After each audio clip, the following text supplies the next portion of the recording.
Okay. Okay. Are we live? This is the weirdest thing. I think we're live, Rich. Test 1 2. Test 1 2. I think we're live. So get yourself right and let's start the show. It feels like we're literally in this thing. Everybody, please forgive us. We still are learning this platform. I am Sean Prez. This is Rich Dollars. We are the Boys Club. Richie, can you hear me? Okay, we may need to X out of this thing and then come back in and do it right. So we'll be right back, y'all.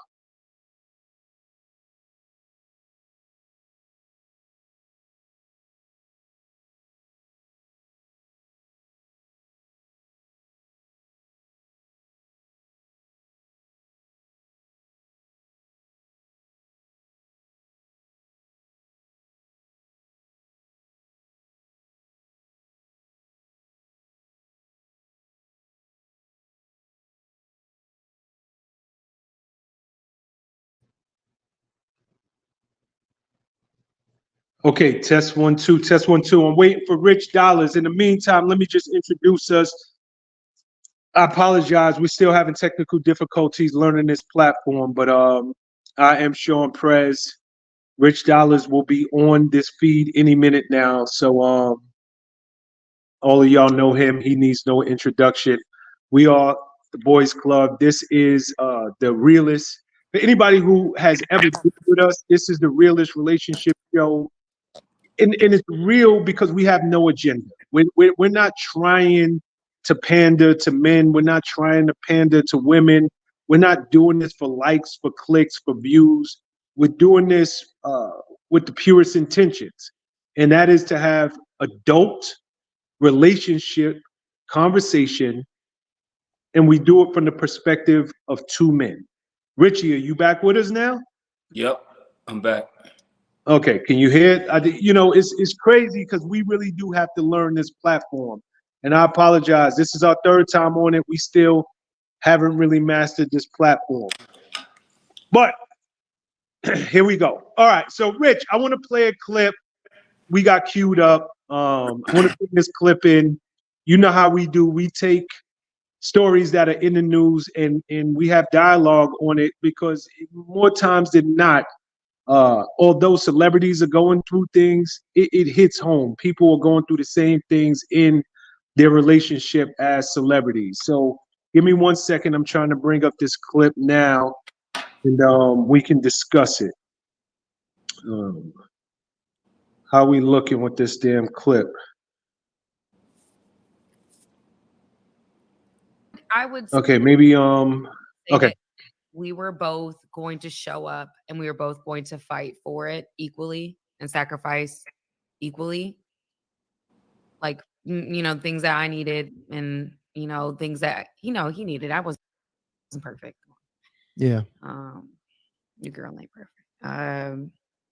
So I would say that if we were both willing to fight and we were both willing to do certain things, then yes. Are you now in the spirit of potentially even being able to rekindle a relationship, like rekindle that relationship? Is your spirit in that place, or could it ever go back to that place? It's loaded because of the fact that there's been so much that's happened, like there's been so much that's heard. Okay.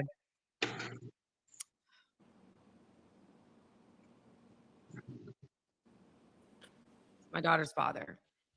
So I would say this. I would say that if we were both going to show up and we were both going to fight for it equally and sacrifice equally, like, things that I needed and, things that, he needed. I wasn't perfect. Yeah. Your girl ain't perfect. So I would say that if we were both willing to fight and we were both willing to do certain. Okay, Rich, you get the gist of it.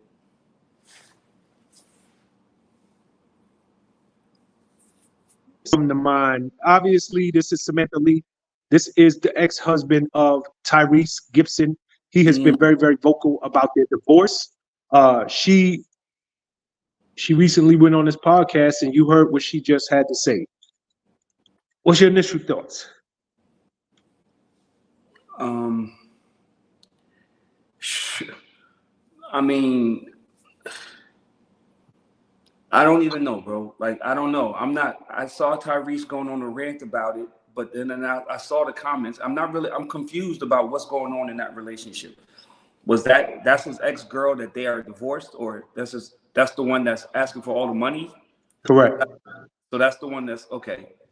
And now she's coming back and she's saying if she had it to do over again, she would have what? Because I don't. No, essentially what she's saying is, just so you know, they are divorced. They have been having a bit of child custody for 2 years, maybe 2+ years. I think that she's getting something like $10,000 a month in child support, and now she's going after, according to Tyrese, an additional $20,000. She's shared her side of the story, and he shared his side of the story. Tyrese has been very vocal about this, and now she's saying, as you just heard, I'd be open to reconciliation.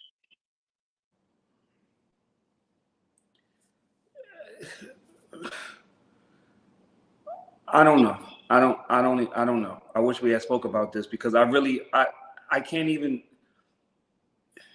I don't even know where to begin, and I don't know where to end with this. I don't understand their relationship. I don't understand Tyrese. I don't understand these women.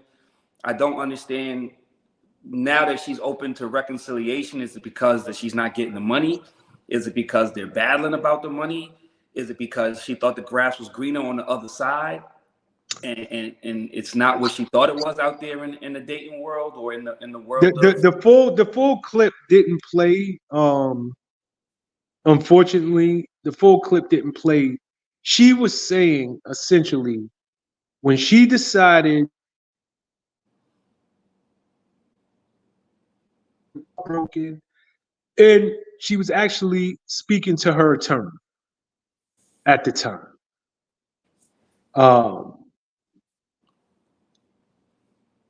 Attorneys have agendas. So she was like, yo, I was getting bad advice, or misplaced advice from the gate. Okay. So that's where she's really putting it. I thought you were familiar with the story. Well, to be quite honest with you, the fact that she was soliciting or getting advice from people who have agendas says a lot about her.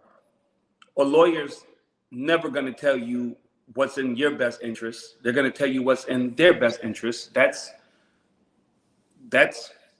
just people 101. If the lawyer stands to make money off of a case and make money off of you making money off of a settlement or off of whatever the case may be, or running up hours for they had an agenda that's their agenda and maybe not yours. Why she would try to go and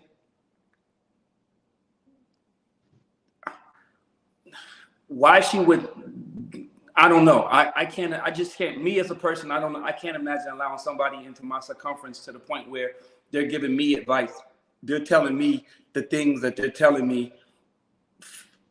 And I don't have a mind of my own. A lawyer can't tell me to divorce a woman that I don't want to divorce. There's no advice that I can be given that's going to make me do something when in fact I have something different. I'm gonna be who I want to be. I'm not gonna let anybody talk me into what they feel would be best for me. I'm gonna do what I feel is best for me. So apparently she didn't think that being with Tyrese at that time was in her best interest. If she continued and she moved along with whatever she was being told to move along with, she clearly felt that was what was best interest. Or she didn't really have the feelings for that man that she's saying that she has now. Because there's no way if you're in love and you want to fix something, if you're in love and you want to work hard towards something, if you're in love and you want to make something go and you have children and you have situation, there's no lawyer, there's nobody going to tell you anything different. So like I said, I'm not real versed in this situation. I'm not a Tyrese fan. I don't listen to the nigga. I don't pay attention to the shit that the nigga says. And I damn sure ain't paid attention to this lady who's saying that she divorced the nigga that now she want back. If you just want to be honest about it. Understood. I wish that we were able to play that full clip.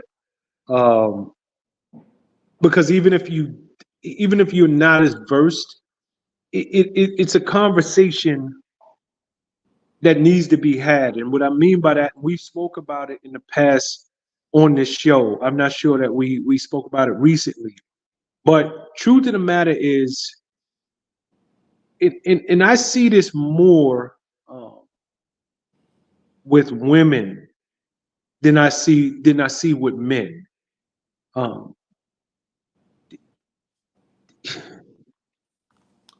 When women are having problems in their relationship, they tend to share far more often than men tend to share what's going on in their homes. A man probably is not going to share even with some of his closest friends until this thing hit DEFCON 5. Like until it's so rocky, I'm thinking about leaving. And typically when he shares, he's sharing with the people who he trusts the most in this world. He's sharing with people who he feels this is a real one, and this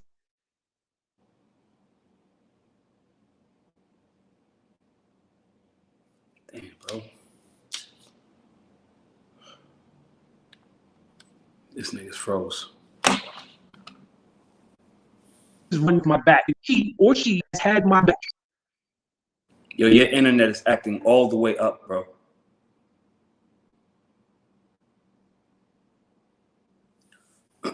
Is that my internet or Sean's? So y'all let me know because I'm in the comments. Okay, can you hear me? Yeah, I hear you now. Okay. I don't know where we got lost, but I was saying typically with a man, when he starts to share the innermost details of his relationship, and I'm not just talking about with a chick that he's smashing. I'm talking about this is wifey. This is my wife. The people that are going to get the honest conversation, that he's going to look for real feedback, are the people he trusts the most. More times than not, a man is not just going to open up to any and everybody. But what I've noticed, women, they'll have conversations with somebody they're cool with this week, somebody they're cool with in the last 6 months. And they don't take the time even mentally, and maybe it is an emotional thing. Maybe they going through it with their man and they just need to talk, but they don't take time to vet, is the person I'm confiding in, does this person truly have my best interests at heart? And herein lies the problem. Because a lot of times they share with their girlfriends, and some of their girlfriends is envious of what they've been having for years. And I'm so happy that this is what the girlfriend thinking. I'm here for you, and I'm that shoulder to cry on, and I'm going to listen to every word you say. You can keep me up to 5 a.m. talking about this nigga. But in the back of their head, I've been envious of your situation from day one. So the fact that you finally coming to me and telling me that things ain't working out, secretly, subconscious, even if it's not a conscious thought, Subconsciously, I've been hoping for this moment. And then there's other times where your girlfriend want what you got, period. I had my eye on this nigga before you got him. And now you telling me it's a change your mind?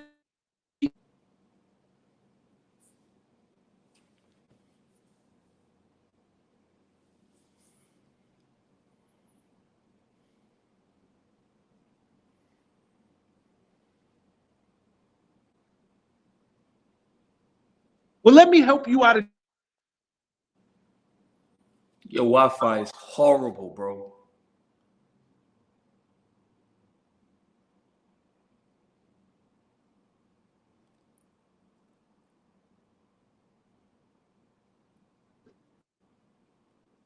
Rich. Your horrible Wi-Fi. Yeah, no. I'm so.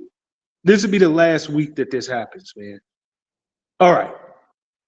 But the bottom line is, I think that women need to be more cautious on who they share their innermost personal relationship drama with, because not everybody has your back. This woman, Samantha Lee, did something that many women do. You talking to somebody who got something to gain if you actually break up with your husband. Why she found it necessary to talk to a lawyer and help her make a decision to break up with her husband, that's beyond me. But women do this every day. And I think that it's something that they need to be conscious of, because not everybody has your back. Not everybody got your best interest. Not everybody wants to see you happy, and they don't want to see your relationship win. And instead of saying, yo, you know what? Try counseling. Try this, try that.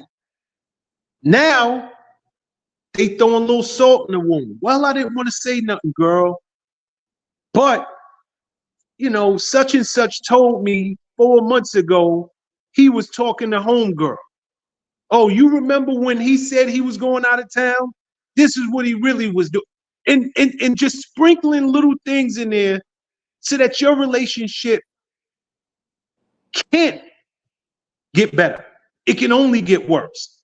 So I'll tie it up here.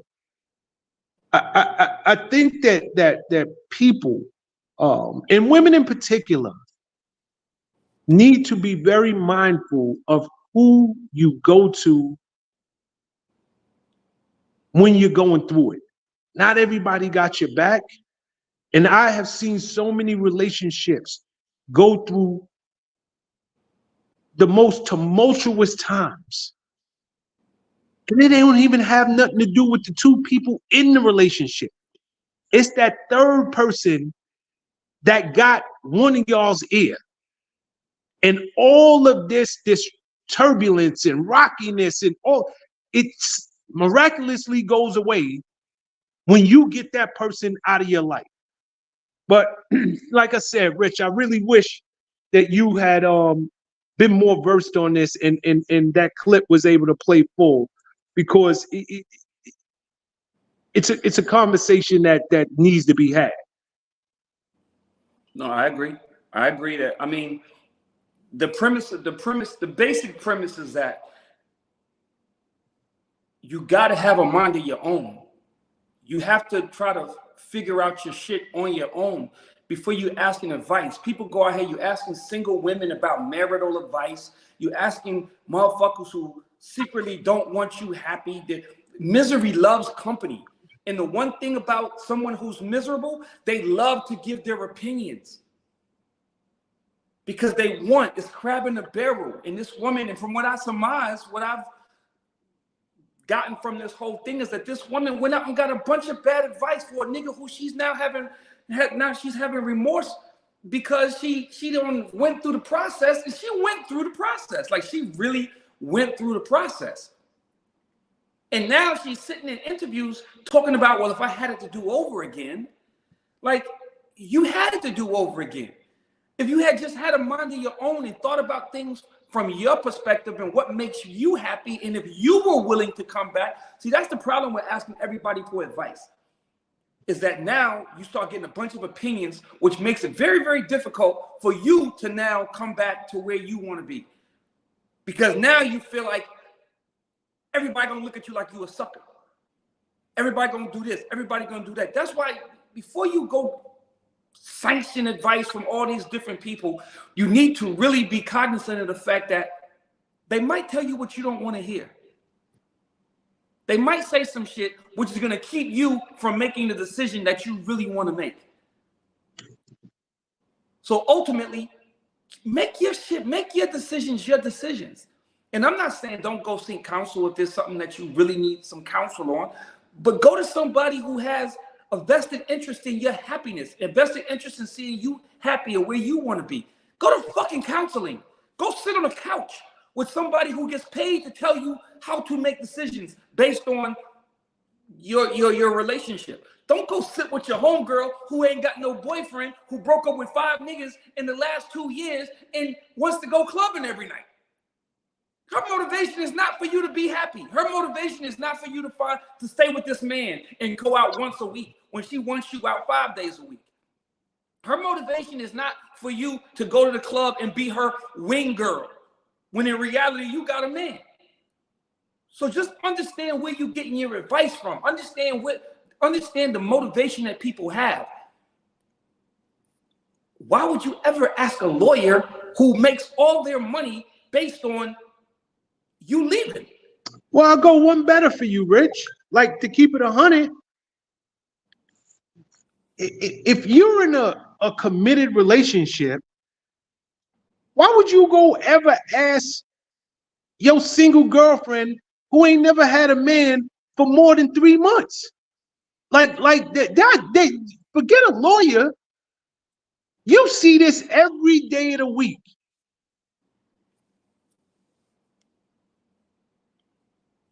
That damn internet, boy, oh boy.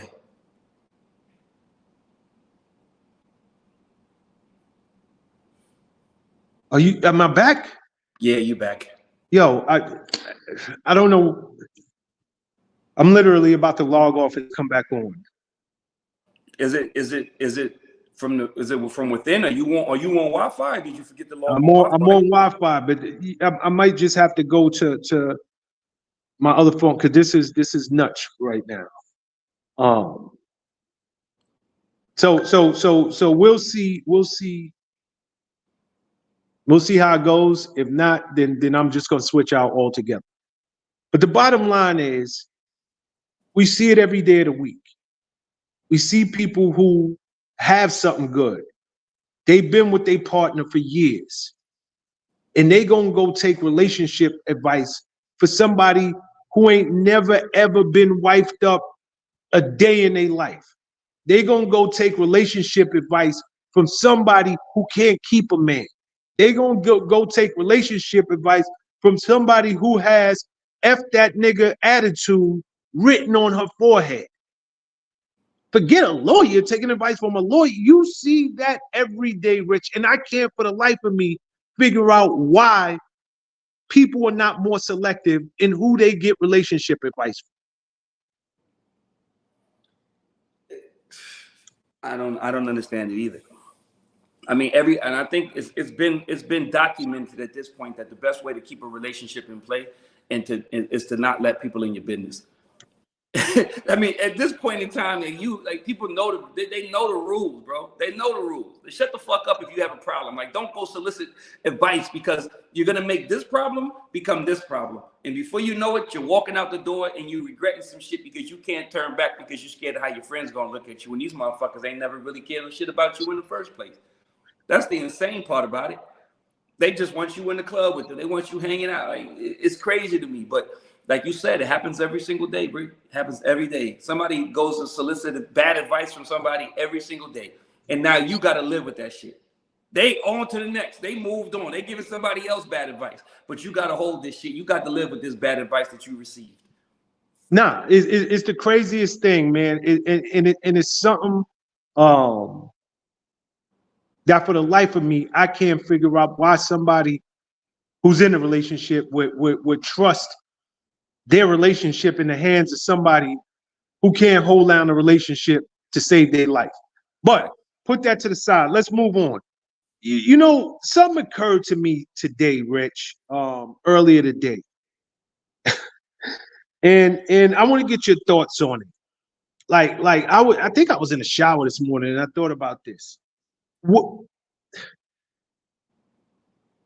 I mean, and I could be dead off, right? Um, men will try to convince women that they are a good man when all they want to do is smash. We know that. Men will show up and they will do all the right things until they get the butt. And then they'll show their true colors. We know that. But one thing I don't know men to do is lie to themselves or their boys about who they are. They'll lie to a woman all day. But when dudes are around each other, or when dudes are looking in the mirror, yo, I'm a piece of crap nigga. I know, like I'm in the streets. I like being outside. I like having a girl in every area code. A dude will pretty much be honest. But it dawned on me, based on this show we do week over week, I wonder, because I haven't seen one girl come on this show, not even one, and say, I'm not a good woman.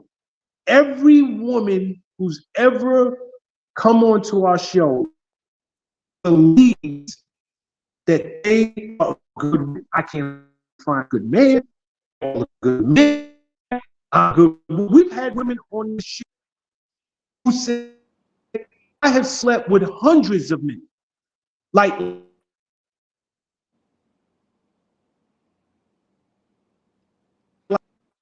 so I'm just, am I back? Soon as you start talking, I'm gonna switch my phone. So I'm wondering, do women have different criteria for what they believe a good woman is? Are they just delusional? Or are they just not honest with themselves about themselves? Okay, that's a great question. I'm glad you had that innermost regional moment with yourself today. This is how I feel about that. Birds of a feather flock together. Men who are with other men and they are out there being dogs, they take pride in that shit. That's a source of pride amongst your crew. Ain't no man within that crew like, yo, bro, you got to do better, man. You got a girl at home. Niggas notoriously defend niggas. Dudes don't keep no secrets. They don't equivocate. Unequivocally, I can state that me and my team, we all pieces of shit. This is who we are. We go to the club, we rock out, i.e., AKA Creep Squad, the whole shit. There's a thing about that. Women, see, men don't enable men. Men are honest with men. Women enable each other because they want to be able to justify the actions. So your girl's gonna tell you how much you're gonna fuck 5 dudes, and you're gonna cheat on this dude with five more dudes, and your friends are going to justify that for you, and it becomes enabling, and it becomes a sense of delusion because now your girls are telling you all the shit that your dude is doing to justify why you're doing the things that you do. So instead of you ever taking accountability that, yo, I got a good man. Yo, this dude is you start finding the faults in him. You start finding the little things in him to justify what you're doing. That's what women do that men don't do. Men get caught cheating. I got caught. I got caught. She was, it didn't mean nothing to me, baby. I banged in the bathroom at a club. I did such. I did such. They don't, women have to figure out a way to change the blame, put the blame on you. The reason I did this was because of this. The reason I cheated was because of this. These are the things you did. You didn't do the dishes yesterday. And then it just becomes a situation. Men don't do that with men. Men are like, yo, you piece of shit dog, you cheating on your girl, I'm a cover for you. That's why they crack so many jokes when a dude pick up the phone. I saw something on the internet the other day where a woman called the dude up and was like, yo, where Richie at? He ain't come home last night. And the nigga said, yo, he on my couch. You want me to wake him up? And then the girl was like, you lying motherfucker, this nigga next to me. I just wanted him to prove a point that you would lie without even thinking about it. You would lie for him. Men do that type of shit. Women would say, oh, we out. Dude like you. Dude want to get with you. Dude, you should do this. Oh, your dude, da-da-da. And then you start enabling. Men don't enable. Men make it very, very simple. This is what you're gonna do. This is what your options are. You're gonna do this, dog. You a piece of shit, man. Woo, you a piece of shit. But I got you, dog. Do what you do. Women don't do that.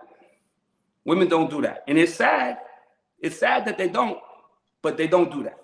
Women enable and create a delusional thing, and then they go and they all like find things with what's wrong to justify their actions. And men don't normally do that.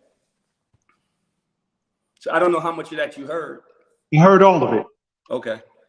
Yeah, I heard all of it. You know, you raise a lot of great points, Rich. And you're right. You're right. It's crazy. And the reason I ask this is because we do this show because we really want to help women, right?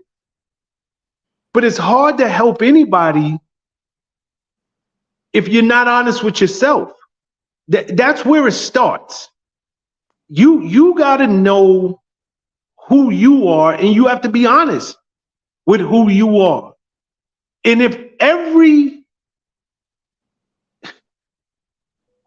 woman is walking around thinking I'm a good woman, then either every dude is lying, every dude you come in contact with is lying, or you're not as good as you think you are. And you can't fix what you don't acknowledge. You legitimately cannot fix a problem that you don't even acknowledge exists. So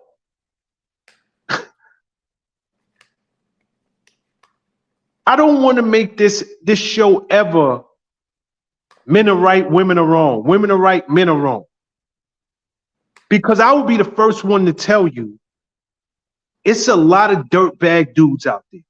Absolutely. It's a lot of dudes that every time they open their mouth, they lying. Every time they open their mouth, something is coming out of it that ain't true.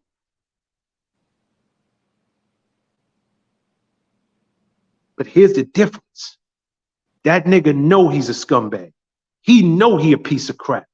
He know it is very few men out there who think that they're this great catch, that they are a good man, and in reality they ain't. That's the difference. And I'm just wondering, how do you have a conversation with somebody who legitimately looks in the mirror and doesn't see the reflection back as everybody else sees it? Because every woman ain't a good woman, bro. That's what's wrong with you. Just microcosmically described what's wrong with society as a whole. One, there aren't enough truth tellers. 2, women are the most lied to species in the world. I don't know how dogs communicate. I don't know how cats communicate. I don't know how monkeys communicate. But I'm sure that they're more honest than what women are with women. And you can break it down on all levels. Why would you let your girl go out like that?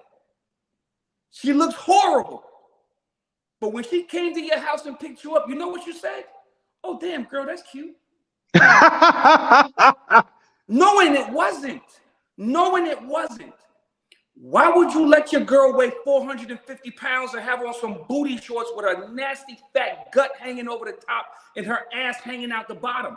But when she got to your house and picked you up, you told her how nice she looked. There's a sense of the loop. Women do that. Women do that. And I don't know if it's a subliminal competitiveness that you want her to look trash because you want to be the queen of this little circumference, or your little hangout circle. But women do that. Women will do something dirty, and instead of another woman going to her and be like, "You got a good man at home, girl," she gonna tell that girl, that nigga you got at home ain't shit anyway. I'm going to help you justify it. So you're right. It will never be a day. And that's why they say men are from whatever and women are from wherever, Mars, Jupiter, whatever that saying, however that saying goes. It's because we treat each other different. Sean, you came over my house and picked me up, and I came outside to get in the car and looked at you and was like, "Nigga, what the fuck you got on?" Like, nigga, we cracking jokes. Now we got jokes. Because I'm like, nigga, you going out like that? Women won't do that to one another.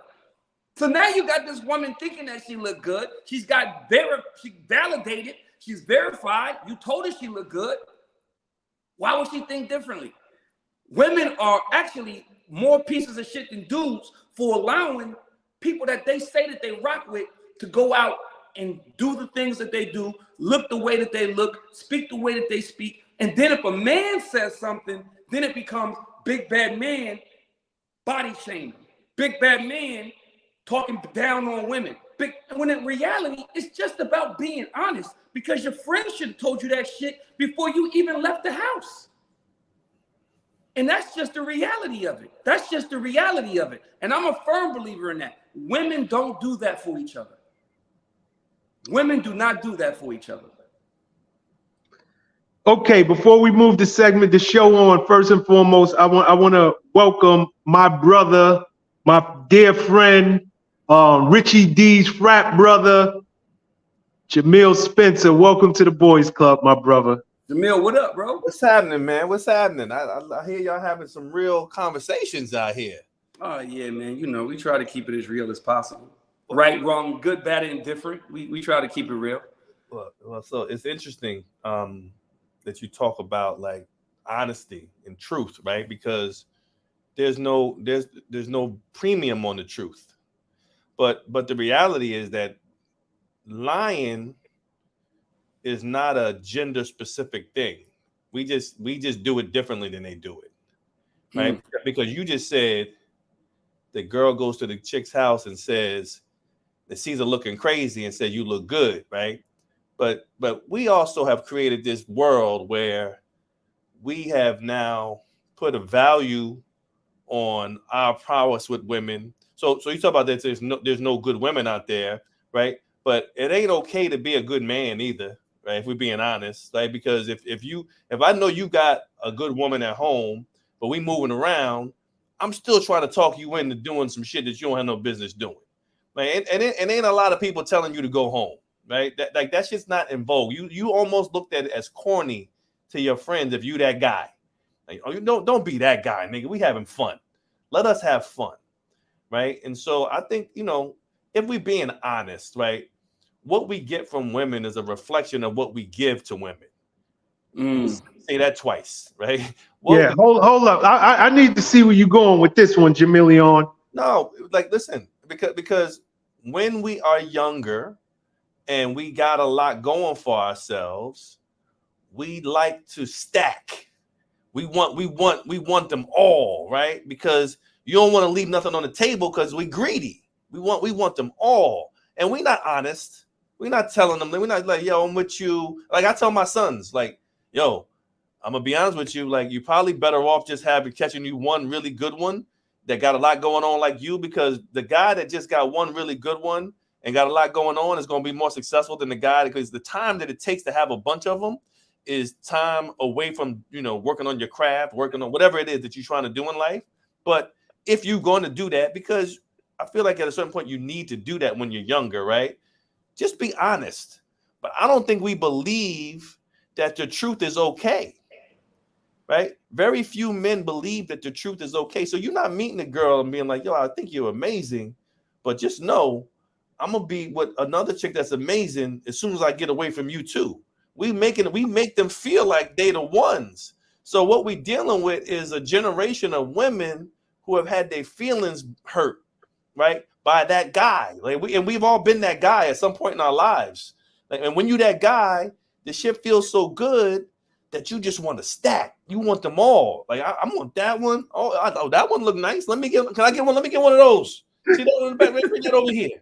Like, and that's what we do. So like, it's almost victim blaming to say that women. I think we all got some work to do, right? And I think that there's no premium on the truth. Love is fucking underrated. Like that shit's corny. You know what I mean? Like, but if you think about it, everyone is at their best when they're vulnerable.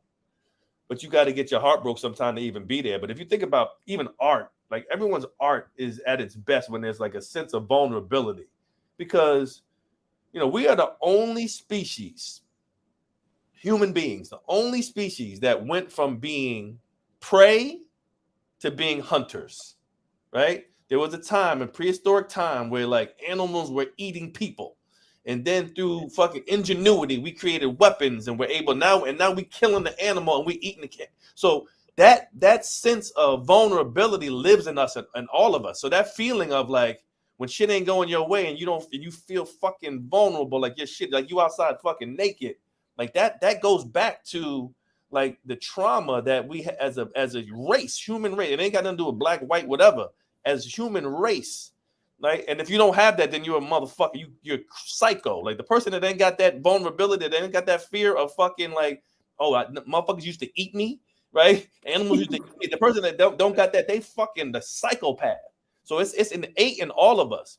But men have created the game in a way where now it's like we try to be less vulnerable. And as a result, what we give to our women has created a generation of women that create a fucking list of places that you can't take them on the first date, right? A lot of places that I fucking like. I like the Cheesecake Factory. We can't go to the Cheesecake Factory? How the Cheesecake Factory got on the motherfucking list, right? how church got on the list? Church? Damn. Like church being on the list. Hold on, church is on that list? Yes. Church is on the list, Jack. Church. Okay, go ahead. I don't want to interrupt this prolific, this monologue you giving. So go ahead. Back to you, Jamil. So like, I mean, and listen, it's all a necessary journey. So I'm not even trying to be on here like on my high horse. You know what I'm saying? Because like you can't get to where we need to be without fucking some shit up. Like that's just the journey in life. You know what I mean? And it's interesting because like energy and effort and all that is wasted on the young. Like when you're young, like even like there was a moment in on one of these shows I was watching, The Shy, right, where the guy Emmett's dad is telling him like, yo, like he's mad, he's frustrated with his dad, and I was frustrated with my dad for years for like not being in my life because, and then I think about it as a grown up, like my dad was 24 years old when he met my mom. My mom was 18. He was 24 and she was 18. Like to think that that's gonna be forever is tough on a man, on a handsome man, smart man, charismatic man. That's hard forever at 24 years old. It's hard to deliver on because you ain't experienced enough shit to know that maybe this forever makes sense for me. Right? You don't even know what forever look like. You don't even know how long forever really is. Like, that's why I think people shouldn't even really get married till like 35, damn near 40 years old, men, right? Because like you ain't lived life. You need to live life and fuck some shit up before you could even fucking realize like you need to do something wrong before you know what's right. Right. Mm-hmm. And but just know along the way you're gonna hurt some, like think about it. I know we could all sit right. We wrote a list. There's a long laundry list of women whose feelings we hurt, like good women, that they was good women, right? They was good women. We fucked that up. You know what I'm saying? They was good. I know a lot of them. I think back on it all the time. I'm like, damn. Like she, and by the way, you lied to her because she was a good woman, right? So you damn near was like, it's almost like fantasy football. Like you got two good quarterbacks. You ain't trying to put you ain't trying to cut one because you don't want nobody picking that quarterback up. You know what I'm saying? Oh, you can't have Lamar. You can't get Lamar. If I got Lamar and Patrick Mahomes, I'm keeping Lamar. I don't want you to get all them points, right? We all have been with a good woman when we was younger and kept her when we had no reason keeping her. You know what I'm saying? We know that we ain't right. So like we got to take some accountability too. I think that we as a community, as Black people, right, we got a different assignment. Like, because just like everything else in life, we got to be 3 times, 5 times better at whatever it is to get the same thing that they're getting. And they have been super intentional around, separating us, right? And it goes back to slavery times, right? It was, the black buck, they was outside, and the master was bringing the woman in, and he's sleeping with your woman and all that. So like this is not like a surprise, right? This was by design, and we continue to contribute to it because it has become a part of our culture, like how we like as men, because we're men amongst men. You're right. If you come outside with a crazy outfit, I'm snapping on you, right? We cracking jokes, but are we really like having conversations around like being okay about being vulnerable? Like by the way, we all friends with Emmett, and I know for sure every one of you have had like their most amazing vulnerable conversation with Emmett, right? But Emmett is a unicorn. You ain't got 5 Emmets in your life. You know what I mean? Where it's okay to show up vulnerable, tell him some crazy shit that's going on in your life, and he ain't judging you. Because when we with our friends, we got to have our chest out, we got to have our muscles out. You got to see I'm in shape, nigga. I got my outfit. I got to be all these things. But like, how much better does it feel when it's okay to just be your authentic self, and it's okay? You know what I'm saying? I got friends that I talk about the things that are important to me, and they like, oh man, I don't want to hear that shit. Let's look at the chicks. Let's do that. You know what I'm saying? And I'm like, yo, that's not where I'm at. You know what I'm saying? That's not where I'm at. So it is fucked up. It's funny because the person that sent me that list of places, he was like, yo, talk to your sons. Because these women is out here, they crazy. But like, listen to the fucking music. Listen to the music. Yo, the music is fucking bananas. The music, the young people music is all about taking somebody's girl, and I got money, and that. So that's the litmus test, right? That is like back in the day, like my in-laws have been married for 40 something years, right? My father-in-law and mother-in-law met at Howard University and got married when they graduated and been married ever since. That's amazing. But they was listening to Stevie Wonder. You know what I'm saying? You know what I mean? Motherfucking LTD, the greatest love song of all time. They had Luther Vandross, "The House Is Not a Home." Like it was emotion. This shit right here is like, I'll take your bitch. You know what I mean? And it's like, I listen to this stuff and I'm like, whoa, like, what does this turn into? Because how much does music shape your behaviors, right? How much are these kids aspiring to be like these musicians, right? Aspiring to be like these visuals that we're creating, this art that we're creating. And it's interesting for Puff to come out and say, like, R&B is dead. Like, being in love ain't fly. And that's a problem. That's not good for us. That's not good for our kids. That's not good for our kids' kids. That's not good for our journey, for our community. That was deep. That nigga said being in love is not fly. And that's the realest shit. That's the realest shit. I'm taking that with me, my nigga. If you see that on Twitter tonight, just know I'm a fucking Yeah, that's it. And that's it's hurtful. It's hurtful. Like because listen, man, we do that. Like we create these things like this bravado, this like, you know, it was it was times where it was, you know, it's cool to carry a gun. It's cool. When I was in high school, so first of all, when I was in high school, of all my friends, I went to all boys school, mostly white. It was like 12 of us, 14 black guys, and we all still best friends to this day. And of all of my 14 black friends from high school, I don't know that any of them I don't think any of them had their dad in the house. Not one, right? Then, like, if you lived in a nice neighborhood, that wasn't cool. You got to hide that because you got to be tough. You got to be from the hood. You got to, like, all of the shit that we fucking make cool is all intended to keep us in a certain place. So, like, when do we fucking, like, and by the way, why was the Cosby Show such a fucking thing, right? The Cosby Show was dope to you because it was a different view. You was like, oh shit, like, why people like Blackish, right? Because it's like because now our generation is achieving success on our own terms. We look the way we look, we dress the way we dress, right? But we still in these rooms. We still in these rooms with, like, you know, I once had a guy tell me, a white CEO tell me that I was only a marketer. You're not a businessman, you're not a marketer. And I looked at him with confidence and said, and this is neat. I grew up with no dad in my house. I looked at him with confidence and said, let me tell you something, my man. I am the son of an 18-year-old single mother from Newark, New Jersey. And I'm sitting right across from you right now. So forgive me if you miss me with who you think I could and cannot be. I'm sitting right here across from you right now. So anything is fine. You ain't gonna never convince me of what I can't be. Right? But, like, that shit ain't cool. And we gotta change that. You know, if you even think about, like, Kanye and the music and Pharrell, like, these guys were, to me, I loved Tribe Called Quest because it was one of the first visuals in hip hop that didn't have to be tough. They was almost like New York suburban. You know what I'm saying? That shit spoke to me. I was like, oh, I could fuck with that. You know what I mean? But the other shit, it wasn't all the way from me like that. You know what I mean? So, like, I think we just gotta be a little bit more mindful of, like, controlling the images that we are promoting and how we decide.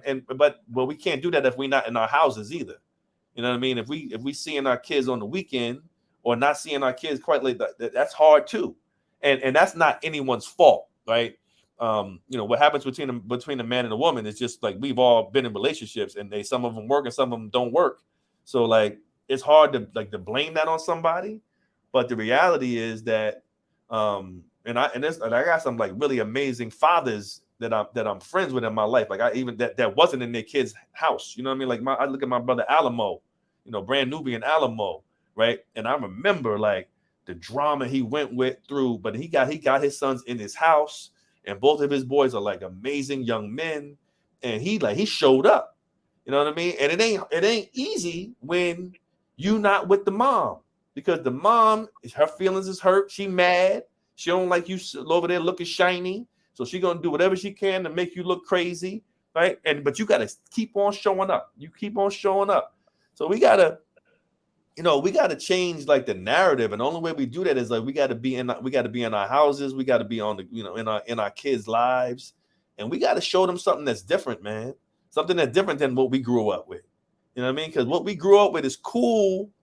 But it ain't gonna change the trajectory for us. It ain't like the old G that got 15 chicks at 70 years old. I don't know, man. I don't want to be that. You know what I'm saying? That ain't what I'm aspiring to be. Right. No, that's real. Yo, Jamil, can I ask you something? I brought you to the show, and you're not disappointed. You're really giving that insight from a very mature, wise, male perspective, which I love. But you were once a young man out there doing your thing. So I got a couple of questions, but I want to start here. You're happily married. You're a brother. I can actually say you're not just married, you actually like your wife. Like forget I love this woman. I actually like her. Yeah, there's nothing I'd rather do than spend time with her, for sure. I mean, you're clearly a handsome man. I said you're richest frat brother. You're a Kappa, so we clearly know y'all are the playboys of the bunch. What was it about? Because there are women who are watching this show right now, and that are gonna watch this. What was it about your wife in particular, that made you choose her? You have options. You're highly successful. For anybody who doesn't know this man's background, and I don't want to put you on blast, but this guy has worked with Diddy, not just worked with him, but a personal friend for many years. Jay-Z, not just worked with him, personal friend for many years. This man's resume is serious. But your wife, you chose her, she chose you, and you ain't out here running around. You ain't out here playing young man games. If there's a woman out there looking for their version of a Jamil, what was it about this woman that got you? Yeah, you know, I think about that because I think when I first met her, I thought it was like she inspired me to be the best version of myself, right? But the more I think about it, it was also like the perfect time and the perfect place. And to be fair, at the time, I did not present myself in the way that you would expect, right? So like, but I think it had more to do with like, I was at a point in my life, like I think that I had done it wrong for so long. It's almost like if you were like an alcoholic, right? You're an alcoholic, you drinking every day. And then you decide, like, I'm gonna just stop drinking for 30 days and just see what the difference is. And then your life is so much better because you feel better, you sleeping better, you saving money because you're not drinking it, or whatever. All of the positive things, all the positive attributes that come from not drinking every day, right? I mean, that's kind of what it was. Like, it was more like a byproduct of me, like, evolving as a human being and like realizing that I could never be the best version of myself if I was going to continue like living the life. And then I also think that there was part of me when I was doing all the things that I shouldn't have been doing that I always knew. Like that, I don't know if everybody has this, but there's like a voice in my head that I have that I either choose to listen to or I choose to ignore. Right. And typically we choose to ignore because like what it is on the other side, what that voice is telling you not to do just feels like it's going to feel so good or it's going to taste so good. It's almost like trying to be on a diet, right? You're trying to be on a diet, you're trying to be disciplined. But you know, you see the piece of cake and it's like, I just want a piece of that damn cake. Give me that cake. Right. And so there was something about like how I was living that in the back of my mind every day was like, you do know you'll never be the best version of yourself until you stop eating this motherfucking cake or until you stop drinking every day. Like I knew that. And then I met my wife and like she inspired me to think differently about like the way I felt about her. Like it was different. It was different than how I met other people. Like that shit happened. I was like, and then there was a moment where like she went away for a minute for like 4 weeks and I was sick. Like I'm talking about sick. I'm talking about like I had a voicemail from her on my phone and I would listen to it all the time. Like, you know what I'm saying? Like, so then I realized like, yo, this shit is different. Like this ain't like the other shit that I've been doing.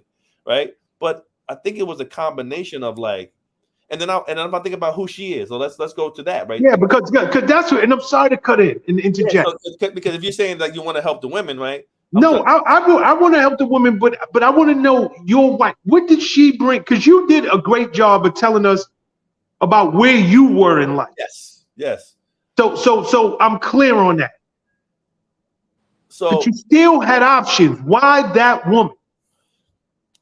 So I think, as a person who grew up with like a broken family, I think I've always been attracted to women who come from like a great family with the two parents, and the parents are in their lives, and it's like that woman that damn near talk to her mom every day, right? That has a good relationship with her dad, right? That has a good example of what a man is supposed to be. So she's not impressed by who you are.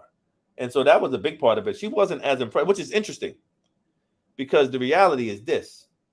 She was impressed. She just didn't let me know. So we was months into the relationship, months. And one day she goes, you know what? Can I tell you something crazy? She's like, I used to see you. I used to see you out. And I didn't know who you was. I didn't know your name, none of that. And I would come home and tell my roommate, I saw my husband today again. And I was like, because the way you acting, I wouldn't have guessed that. You know what I'm saying? So she never seemed thirsty. She seemed like she could take it or leave it, right? And she wasn't just willing to take like whatever it was. Like she had like a criteria. It was like you got to show up. If you ain't showing up this way, and then, by the way, if you on your bullshit that you be on with other women, like calling me or just say you're gonna be there and then you don't come, all right, then nigga don't come then, right? And I'd be like, wait, what? Like so just the way she even interacted with me, like there was like an acumen to that shit. There was like she showed up like she was the prize, right? And she knew she was the prize. And it wasn't like arrogant or condescending. And by the way, she was still Southern. She's still from Texas. She still didn't mind making my plate, right? So you could tell, and you can still tell that she comes from like good roots. You know what I mean? Like, and I see her parents and their relationship, and it's amazing still 40 some odd years into it. You know what I mean? Like you can tell they still enjoy each other's time and each other's company. But they also are really cool about giving each other their own space, and that's okay. And I think the biggest thing, honestly, is because I learned a lot from my wife, right? The truth is okay. Let's say that again. The truth is okay. And that was huge. So when I was in other relationships in the past, I would lie because the truth wasn't okay. And I'm not talking about like obvious shit that you lie about. Like, if you out doing something bad, then you lying. Of course, that makes sense. You're gonna lie. Not that it's right, but you're gonna lie. But like, there's shit that we do sometimes that women, they make it like they weaponize it, like going hanging out with my friends, right? Why are you hanging out with y'all? Like it's a negative thing. Like the truth is always so I could do whatever I want and it's okay, right? I haven't spoken to my wife in 4 or 5 hours. She don't know I'm doing this right now. And by the way, I left my house this morning at 5 o'clock this morning. I left my house at 5 o'clock this morning, and I'm not home right now. She ain't hit me. What time you coming home? She ain't hit me. None of that. She not, because the truth is okay. And then I'll be like, yeah, I did this thing with my man Prez and Rich, and she's like, oh, okay, cool. What you want me to make your plate? Like, you see what I'm saying? Like, so like not happen, because that thing that women do that make them feel like they nagging you is a lack of confidence. It's a lack of confidence. And she's so comfortable in her skin. And by the way, she would always be okay with leaving. Like, oh, word? You want to be on that bullshit? Cool. I'm out. And I'd be like, whoa. Time out. Man, you can't leave. And it's funny. I got a good friend. I won't say his name because people know him. And he is like notorious, like, who we were. And at a grown ass age. And I just had the most amazing conversation with him recently, right? Where he's like, yo, this woman put a root on me. Cause like I'm not even interested in other women. And I'm gonna tell y'all off camera who it is. So you're gonna be bugging like, word? Like, and I was so happy for him because he finally made it there, like to that place. Because don't we all want to love? So let me ask you something. Talking to whoever he is, yep. Was it him who arrived at that place first, or was it he bumped into the right woman that got him to that place? I'm gonna say it was the latter. I think and it's interesting because, again, very similar to my situation. He didn't bump into her at a time where he was in the right mindset for him to get to the right place, right? He bumped into her when he probably shouldn't have been bumping into her. You know what I mean? But it was something about, and by the way, I see it. Like, it makes sense to me. I met her before. I get it. Like, the way she's grown. By the way, she was married and divorced, and now, like, it's really, really clear about her boundaries and what she wants out of life and what she's willing to put up with and all that, right? I mean, there's something about a woman being super confident in her skin and she's not putting up like your bullshit don't work here. It don't work here. But see, Jamil, and this is a dope freaking conversation. Because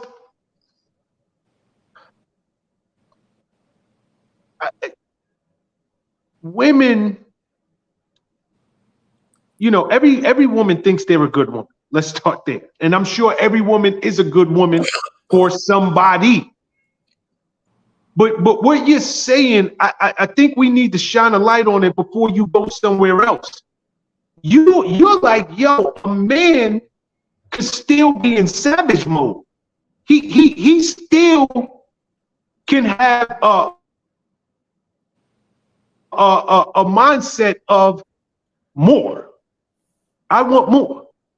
And if the right woman walk in his life at the right time, she can shut all that down and have this man become an adult. Am I understanding that correct? 100%. By the way, I mean, and I don't know that it happens like, you know, often, but like when you meet a woman that got that level of confidence, right? That's literally like, listen, like that shit don't work here. Like that's not acceptable. So like culture is the difference between what is expected and what is accepted. So if you say, I only accept this, this is what I expect. I expect a man to do ding, ding, ding, ding, ding, right? And none of it can be like the bullshit, like buy me, and because if it's that, then that's a bad conversation. We're already starting off in the wrong place. Like our priorities are out of whack. But like, how are you gonna treat me, right? There's a bunch of women that are with men that they're not even really attracted to because he treats me nice. And they do that because they don't believe they're worthy of being treated nice by everybody, because they have accepted something less than that their whole entire lives, right? But the woman that's like, these are the rules. This is how you got to treat me, and it's a non-starter. And if you ain't doing that, I'm not. I don't give a shit who you are. I'm not interested. The woman that shows up like that gets you every time, because she ain't that shit don't work. My game don't work on her. So you're like, oh shit, like what else can I do? I got to come up with something new, right? Like if a woman is challenging you to come up with something new, then she might be the one. You know what I'm saying? She's got to inspire you in a way that makes you be willing to put up with that shit too. Because like I said, we like to get away with what we like to get away with. But we've all met that one woman at some point in our lives that wasn't with that shit. And your memory of that woman is different than all the other women you have ever known. Right. And I can honestly say, I mean, my wife is definitely like that. This woman that I'm making reference to for my man is absolutely like that. So yeah, but you know, relationships are hard too, man. I saw y'all talking about Jada Pinkett the other day, right? Hold your thought. Okay. Because for everybody who wants to get in this conversation, now is the time. Please, we have the link pinned below. If you're trying to get in this conversation, now's the time to pin it. Y'all know our basic criteria to get in the conversations week over week. Do not be like Sean Prez. You must be in a place with good cellular service for very good Wi-Fi. You must be willing to speak on camera. We don't speak to empty screens. You must be in a place where it is well lit And lastly, as much as we would love for you to share your thoughts on anything we spoke about in this conversation tonight, we use this to help other people who may be too shy to get into the conversation. So somewhere in your thought, you must have a question so that maybe there's somebody who was afraid to get in the conversation.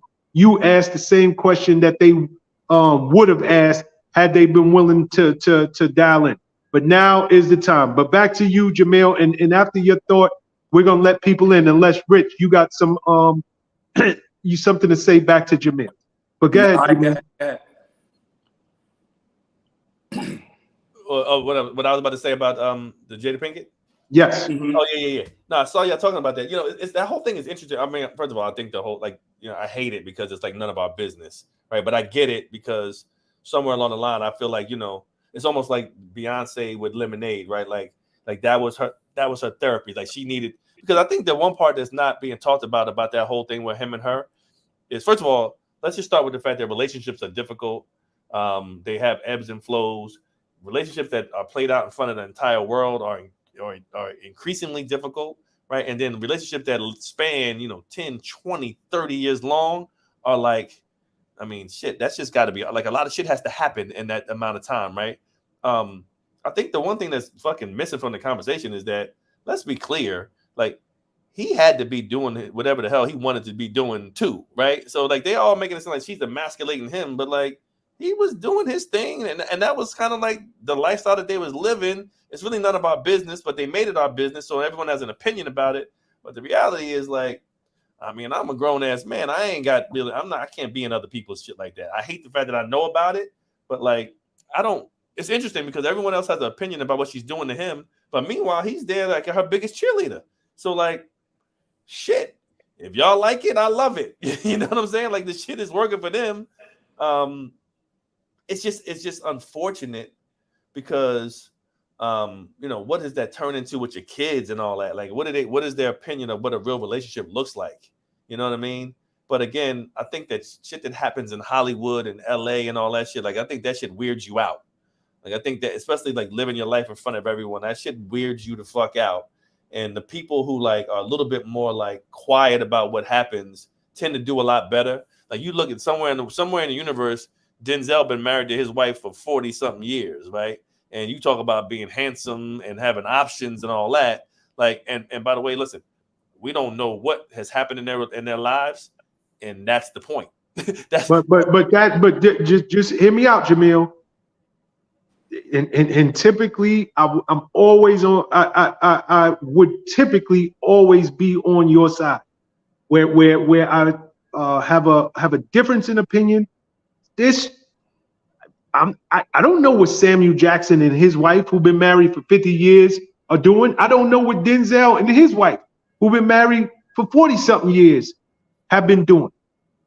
But the only reason I know what Jada Pinkett Smith and Will Smith got going on is because she wrote a damn book and she's on a press tour. And she's making every stop under the sun to let you know what she has going on, or now, whether it's therapy, whatever the reason is. When people start sharing their opinions, you got to be ready for it because you let the world in. I don't disagree with that at all. I don't think it's wrong for people to have an opinion like that. Like they created the platform for people to have an opinion. By the way, she's asking for your opinion by going out there and telling you 100%. But what I'm saying is that somewhere along the line, like, because people are like, she's doing it for the money. I'm like, what? How much? What more money could they want? Like they got all the money. You know what I'm saying? It's got to be something bigger than that. It's got to be like, I need to get this off my chest. This nigga been running amok so long. I got to finally get mine. I don't know what it is. And you're right. I wish I didn't know.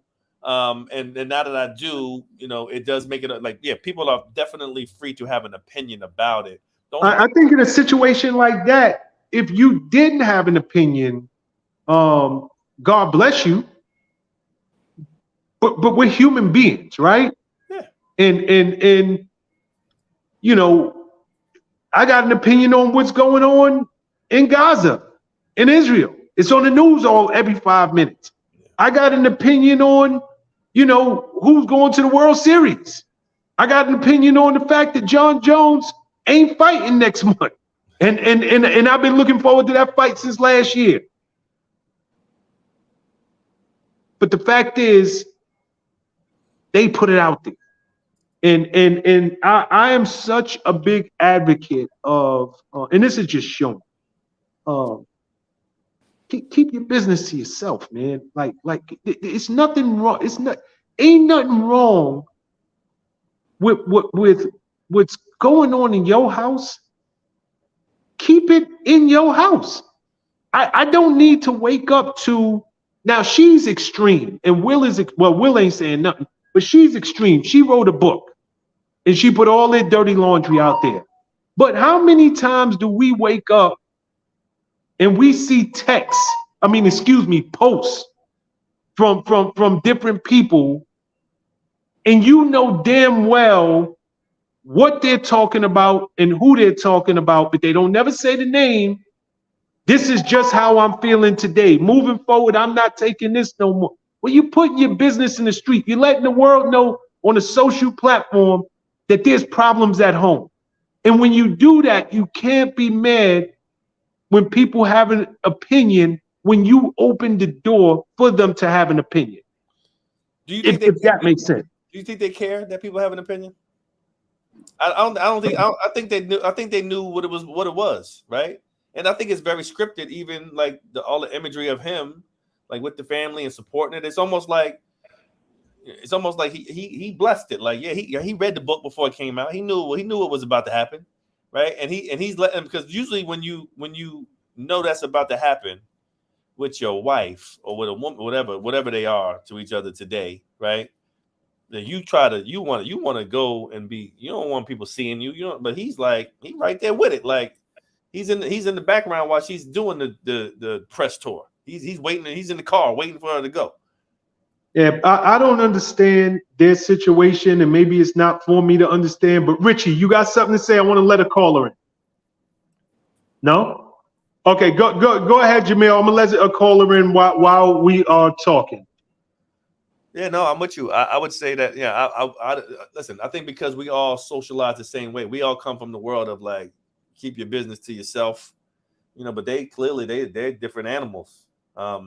So I just look at it as like, that's what you into, cool. But it's funny, my wife is like, I can't watch that shit at all. I don't want to know nothing about it. Because they didn't grow up in that neighborhood where you wasn't allowed to talk about other people's business. You definitely didn't talk about your business. Like that's just that's some weird LA weirdo shit. Definitely some weird LA weirdo shit.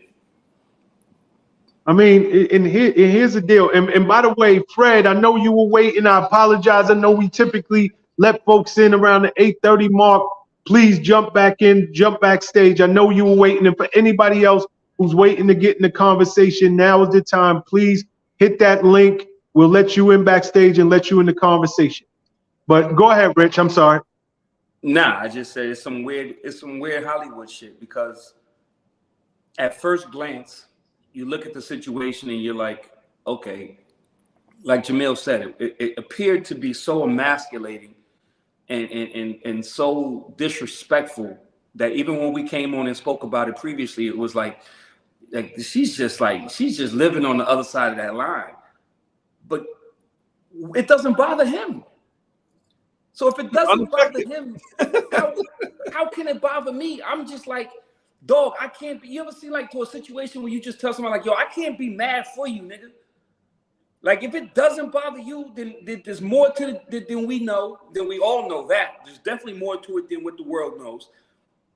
And if Will is okay with this, and like Jamil said, he's sitting outside in the car and he waiting, smoking, listening to the radio while you do your book tours, how can we even get mad? If the two part, like, I can't fathom a man being in that situation and not having feelings about how this woman's talking about another man, got the daughter talking about another man, all the things that she's saying, but it literally either it's killing him inside and he doesn't want the world to know, or they have an understanding. and whose place is it for me to infringe upon their understanding? If you like it, I love it, and that's where I am on the Will and Jada shit. To the point where I don't even want to hear about it. I don't even read it no more. I see posts about it, and I'd be like, man, good luck with that shit. I don't want to read that shit no more. Because it's clearly above my mental capacity. Like, it's above my pay grade. I can't even intervene or even give an opinion on it anymore because I clearly have no idea.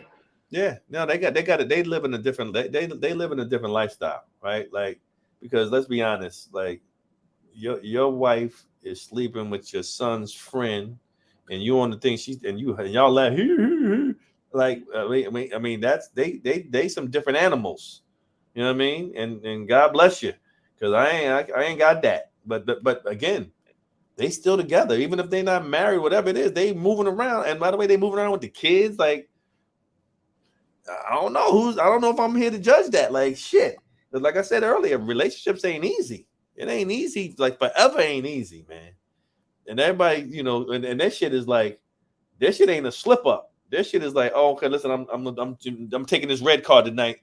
I'm about to go get this off. You know what I'm saying? Like, all right, cool. Just be home in time for breakfast. You know what I mean? Like, they just live in like some other shit that, you know, I will never understand. I don't want to understand it because I ain't got that. But what did you say at the top of when you came in? You said the truth is what is not.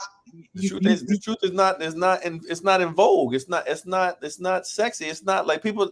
You don't get no credit for the truth. Like, it's not celebrated in culture today. Think about it. Think about social media. Social media, they show you, you know, that you could change your look. You could put a filter on your face. You could do all these things, right? You could show people. It's funny. The other day, Brandon Marshall posted this thing about, like, he was making this amount of money a month, and now he's making this, and he had to sit down, and it was this whole like crazy vulnerable moment, right? And I was like, yo, I applaud you, brother.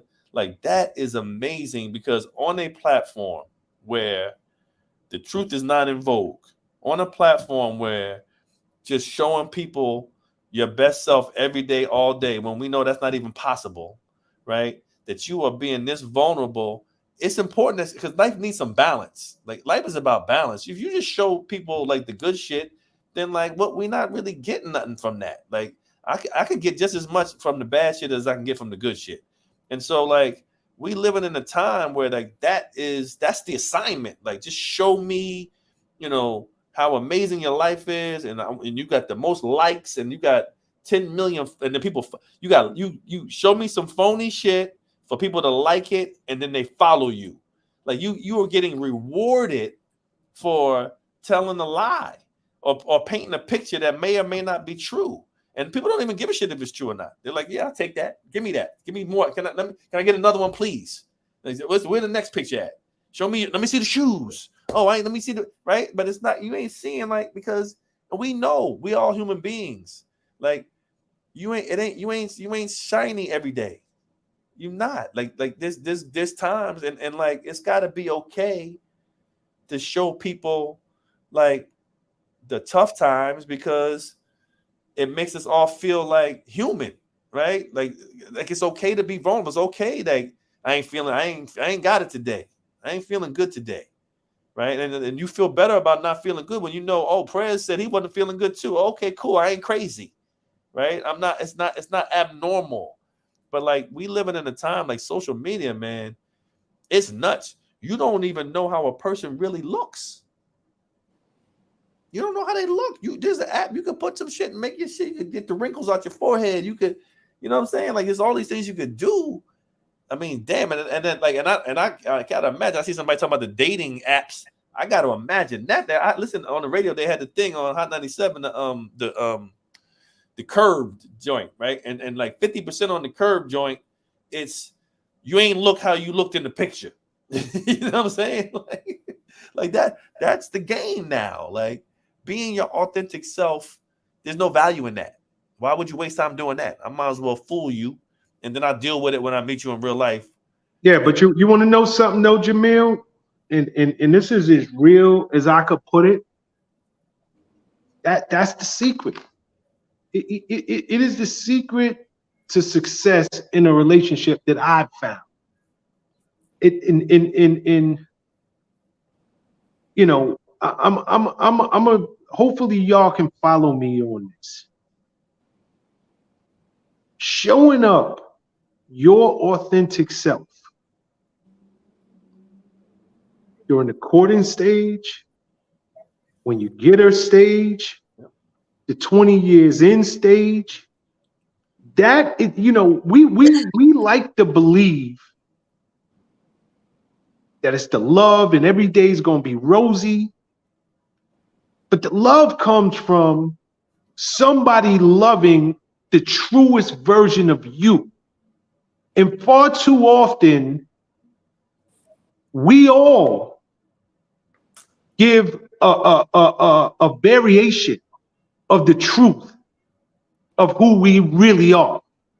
And whenever you see these couples who have been married for years, and I'm not, you know, maybe I'm cynical. I don't give people credit because they've been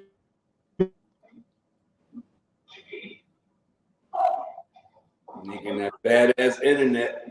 married for 20 years. Okay. Are y'all still with me? You said you don't give people Hello? credit. We lost you after credit. Okay.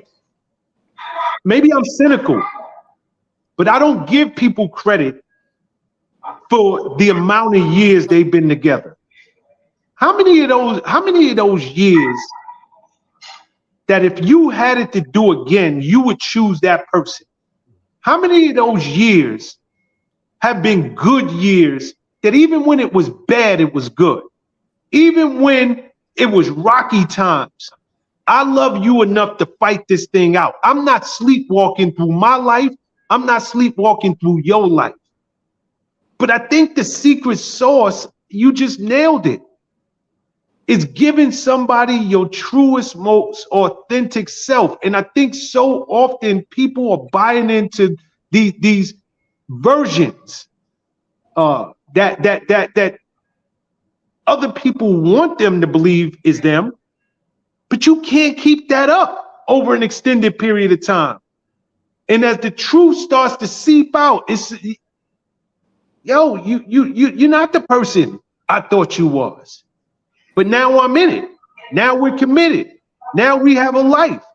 And I would tell anybody, and this might sound stupid, but I know even me, before I met my girl, I had to have as a man, I had to have the most brutally honest conversation with Sean.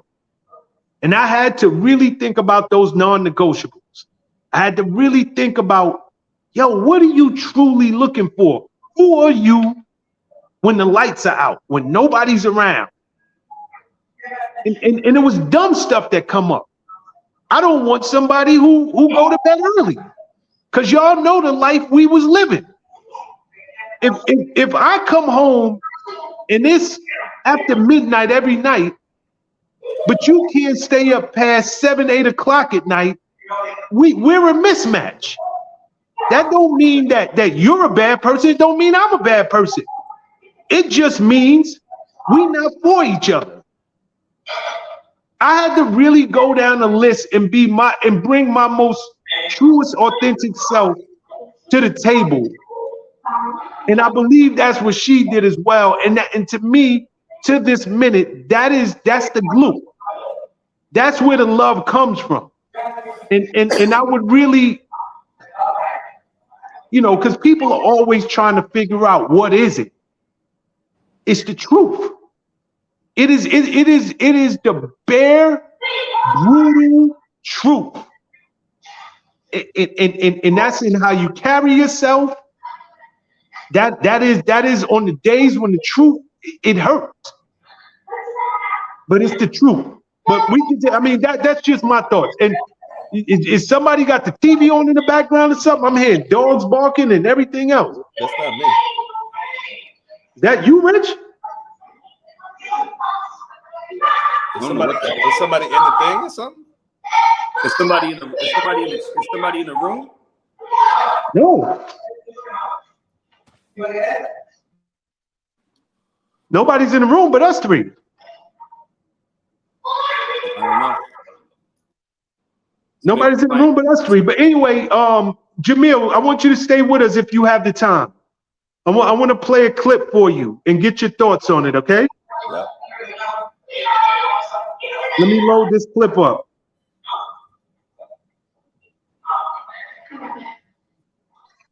Yeah, I don't know what that noise is. I want to get your thoughts on this clip. You know, it's good to get your perspective while we got somebody else here.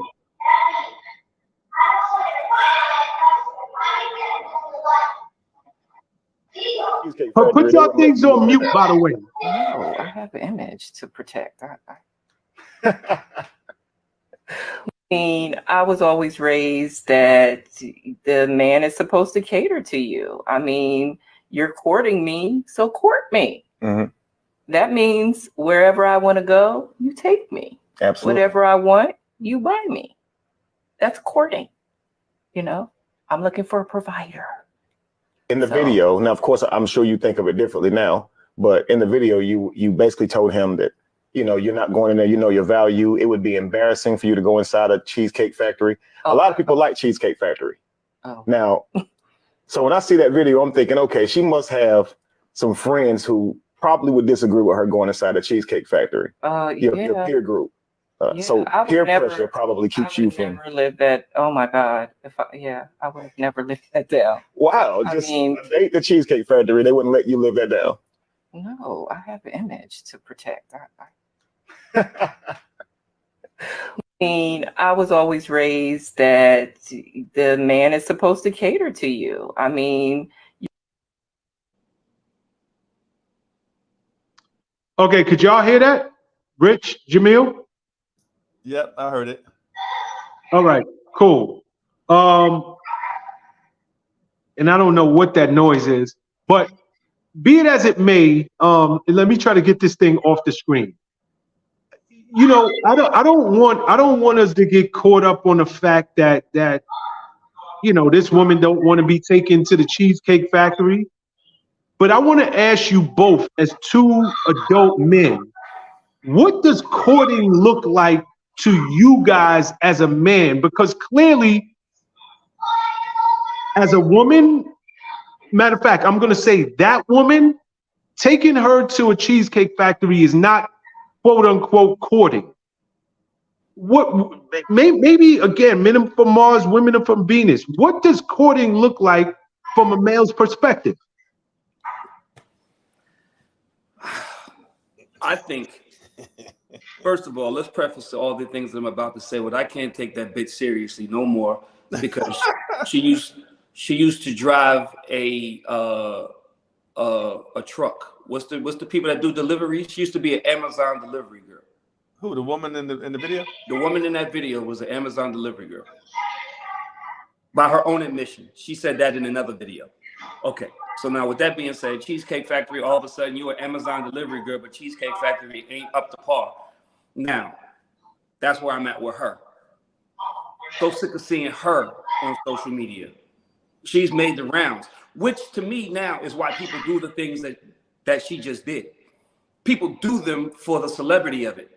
She's actually done a promo work based on a video going viral. She's increased followers. She's become somebody in the internet world just based off of that. So people now are saying just the most ridiculous things. That whole 20 people, that whole 20 places you can't take a woman is a direct result of this woman's video. That's her video that made people come up with that. So now women are saying, oh, because she said that I don't want to go to Cheesecake Factory, let me give you 20 places that you should never take a woman on a first date or while you're courting. That's why people are doing the things that they're doing now. Not because they honestly believe the things that they're saying anymore. Not because they're doing it because they just want to be seen. Now, with that being said, boom. Courting today is a time for me to impress you. I've been telling you this for a year now, Sean. Relationships have become a race. Relationships have become a race. How much can I get from you before you get what you want to get from me, which totally goes against everything you and Jamil have been saying all night. And I've been listening because you guys are in relationships. Jamil is actually married. Sean, you're in a long-term relationship. So I listen because I'm sitting there and I'm thinking, what are the things that these guys are saying that isn't what's going on in today's society, in today's world? And the one thing I can come across was courting used to be about getting to know someone, substance, being vulnerable, being put in a position where you can now look at someone and say, I can see a long-term thing with her. I can see a relationship with her. Nowadays, everything is so microwavable. Everything is so shallow. There is no substance. It's a race. Women want free meals. Niggas is not trying to give you nothing. They don't want to feed you. Because women say they want free meals, niggas don't want to feed you. Because women want to go to Noble and Ruth Chris and what's the Chinese joint up in New York? I forgot. Mr. Chow's and all that shit. Now niggas want to take you to Panera Bread and all them type of restaurants because it's so visible about what's going on that nobody wants to get burnt. Nobody wants to get played. And there's no way to ever have a long-lasting relationship with that mindset because everybody is on defense. Everybody is now predicating their movements based on how they don't want the next person to play them. And you'll never be in a good relationship with that mindset. Who we have, Sean? Who we got here? Hi, I'm Tasha. What's up, Tasha? You coming in from where? From, We can't hear you. from Tribeca. Okay, nice to meet you, Tasha from Tribeca. Welcome to the Boys Club. Thank you. Okay, what's your thoughts? I wanted to say, I think what's happening now, what's happening in today's society is it's more popular to basically just tell your business. From Irv Gotti talking about things from 12 years ago to now Jada. Is it something that's good? No, it wasn't good back in the day, but now it's also popular and clickbait and brings attention to everything that you need to help you financially.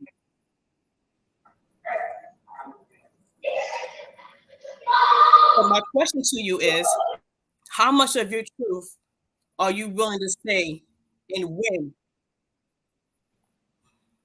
Say that one more time. How much of your truth are you willing to say in the beginning and when? That's nobody wants to be vulnerable anymore because first of all, people use your vulnerabilities in times of peace. They acquire all this information in times of peace and then use it against you in times of war. And I think everybody is familiar with that. So now people are not trying to be vulnerable because they don't want their vulnerabilities used against them in the first time y'all get into it. See, people used to take vulnerabilities, and I guess Jamil and Prez could speak to this probably more so because they're in, like I said, long-term relationships and marriage. There was a time when you had a better half and you would give that better half all the information because they would help you, they would guide you, they wouldn't use it against you. Now people are using that stuff against you. The first time me and you were cool and I'm vulnerable and I give you information and the first time we get mad, my shit is all over the internet. My shit is all over here. So I don't know that people actually are ever going to be vulnerable again in the beginnings of relationships because everybody in today's society is so guarded because relationships are so, it's almost a traumatic experience. It's almost trauma. It's almost trauma. Getting to know somebody is trauma because you don't even know how this thing ends. And now you can't have a real successful relationship if every time you're around somebody, you're walking on eggshells, or you can't be who you are, or you got to keep up a facade that you have presented via social media. So everything that those guys have been saying all night, I've been listening to. That's why I haven't been speaking, because I've been listening. And what I've learned tonight is that being in a relationship for any extended period of time with somebody from the past is a lot different than trying to create that today. I don't know that what Jamil and Prez have today can be created. I mean, excuse me, what they have created over time can be recreated today. And I'm just happy that you guys are out the game, because I don't see where people will be vulnerable and people won't be trying to live up to the facade that they, because that's what it's all about. Nah, I think that's a great point, and I think it goes back to so to answer your question specifically, right? And I said this earlier. Like, you asked me the question about my wife, like what was it about her, right? And so I think that if you like yourself and you're confident in who you are, I'm honest off the rip, and I'm consistently honest. And if what you're giving me I'm not willing to take, then you just ain't right for me. So like that woman right there, but you was taking me to this, but oh, okay. Like back in the day when I was young, I would have done something. I would have treated her horrible. Like I would have got what I wanted from her, and then I would have stopped, and I would have never called her again. Right. But the reality is she's not worth the time. Like, and she might be worth the time to somebody, and you just ain't right for me.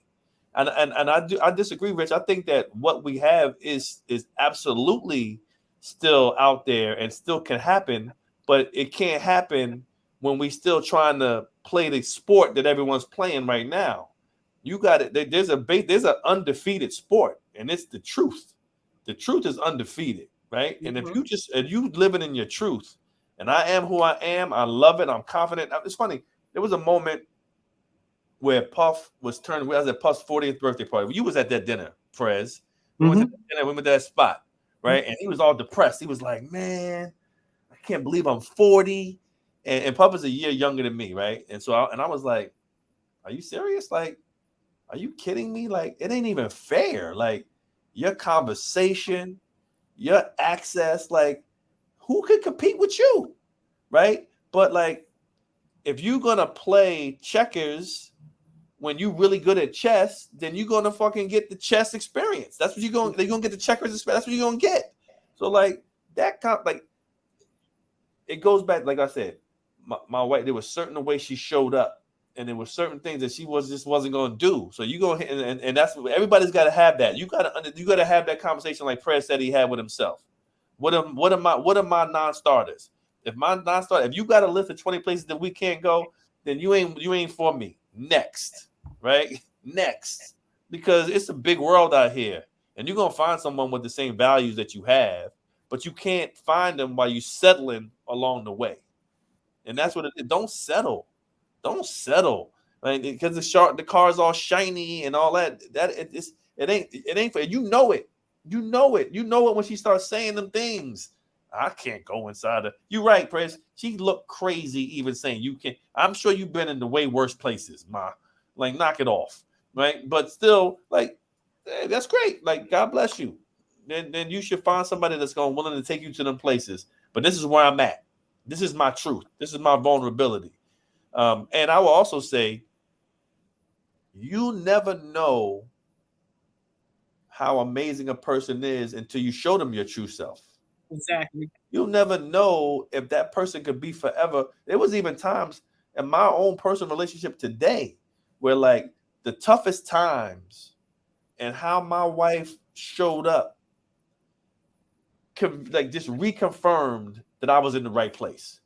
Cause like there was things that I, as a man, you just want to keep to yourself. Like I'm the provider. I'm going to figure this out. Right. But the moment where I was just like, yo, I'm fucked up. We ain't got it. She's like, all right, cool. Well, let's figure it out. Let's roll our sleeves. I'm like, okay, now I got the right one, right?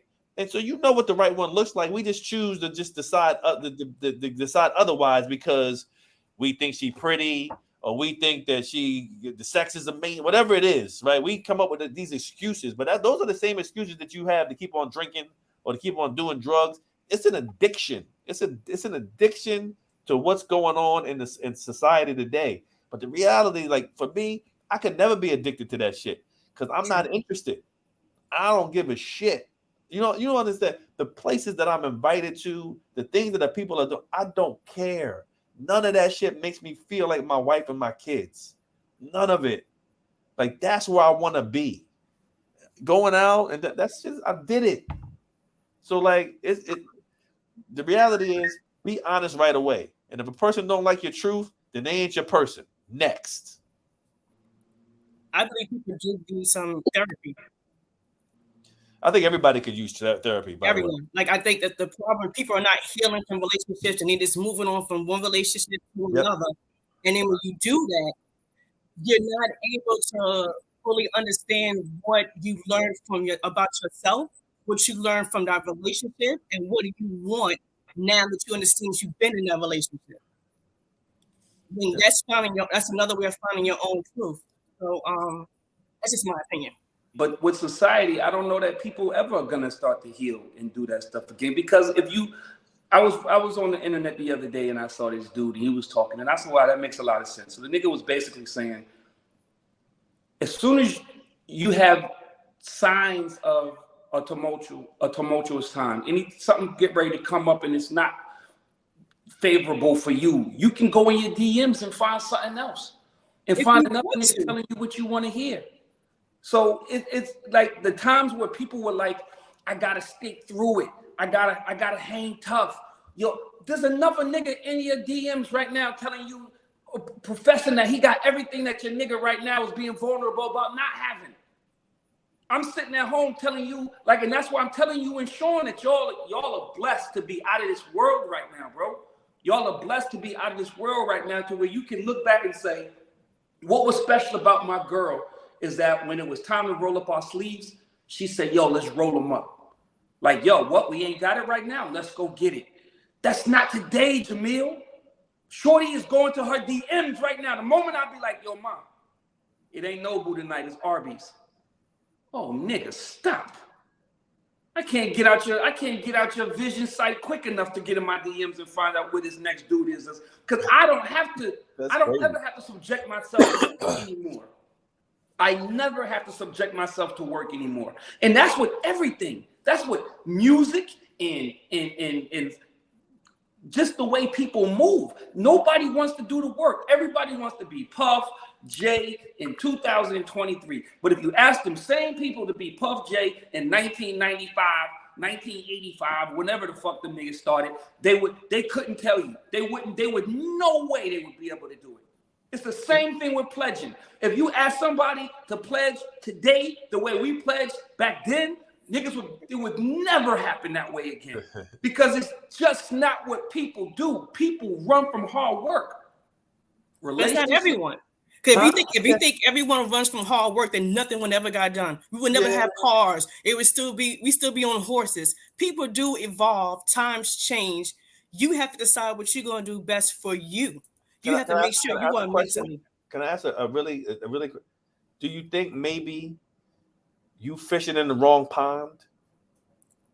Who, me? Oh, no, Rich. Like, do you like you saying like because like if you with a woman and you tell her you ain't got it and she in her DMs, then like, and I got you. Like culturally, that's the world. Like because even like communicating is way different now, right? Like even the notion of in your DMs is crazy to me, right? It's funny because like people get in my DM and I'm literally like I'm literally deleting you like bloop, like you know what I'm saying, bloop. Like I don't even want to know what you got to say, right?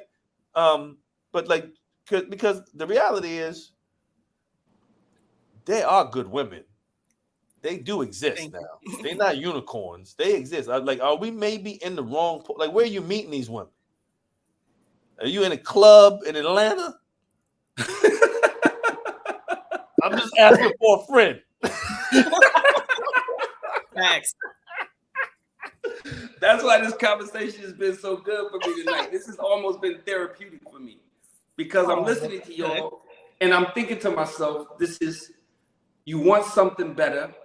Mm-hmm. And all the way and I'm telling y'all, I'm gonna be honest. That's why all night I've been sitting here listening because in my mind I'm like, you know what?